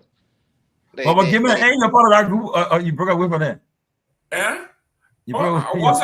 Once a basketball, always a basketball. We were the funding member of the organization. But as usual, the folks don't let nobody be critical. When you get critical, people get upset. I mean, they don't want you telling anything that is true. You're not accusing them. You just say the truth. They get upset. The three leading group in a diaspora organization from Liberia, the Grand Jury Association, the Myean Association, and the Basketball Association. I think the Bon County too are working behind that first step too as well. Oh, Bon County is small, man. How about the family? You forget about Nah, man. They from a bigger county, but they get segment. They're not all together.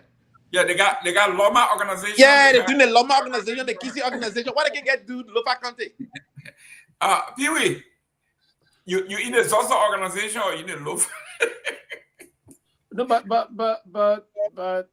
they got the Association of Lufins in America.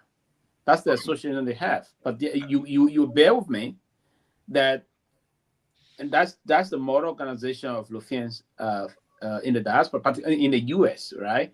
So the Association of Lufins in the Americas. Now, you will also agree that I want to believe you, Mr. Gay, you saying they are Grangian at first, those are cities from this district or so, they are Grangian. I saw that in Arizona. We do have district organizations, but GGAA even surpassed any of these small district organizations. That's what I just said. It's a combination.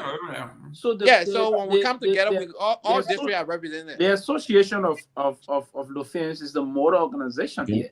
Then they will move to have districts. I never heard of them. Never heard of them doing convention. You know that kind of stuff they do. I don't know. Since I came, I haven't heard that recent That's time. what we're talking about. It's not like we're born like the other ones. I know very well that the late, I think he passed now. I just forget the name.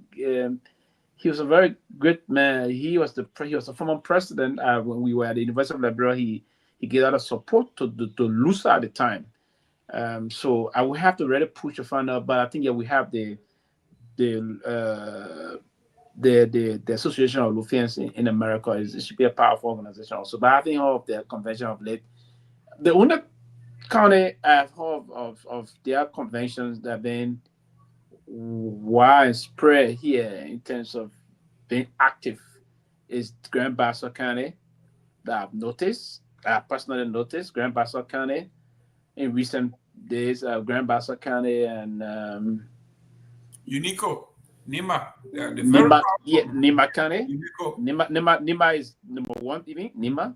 Then Grand Bassa County. I also heard of Grand, to be honest. Now, because I won't say what I will say it. Grand Gila County also because we've been number one. Who have raised more money than us? We just raised over $75,000 in one weekend. There's one big brother I met in Arizona when I was in school in Arizona. He let it bluff him in it. Emmanuel. He's a Grand Gila? Yes, a Grand Gila in Arizona. Mayasaka? No, man. No, Mayasaka can be your big brother. Wow, wondering. That's. He let talk him in, man. The Grand Gila and the buying they raised money during 90s. So I forget his name, but he's water. Like in really to the Grand Gila. Raising money to support the people during the war. The Grand Gilas and the buyers, they raised some money. They raised plenty of money. How the problem started. So right now we got 22 chapters across the United States. So who the national president now? Kehleboe. It's a lady. You're still fighting? No fight. That thing will put it behind London. No fight. So Fred going active with you now? Fred going stay active. We always go to all our conventions. How about Myean? My papa Myean. Yeah, Myean has been, active. Good. I served in Myean administration. Okay, guys.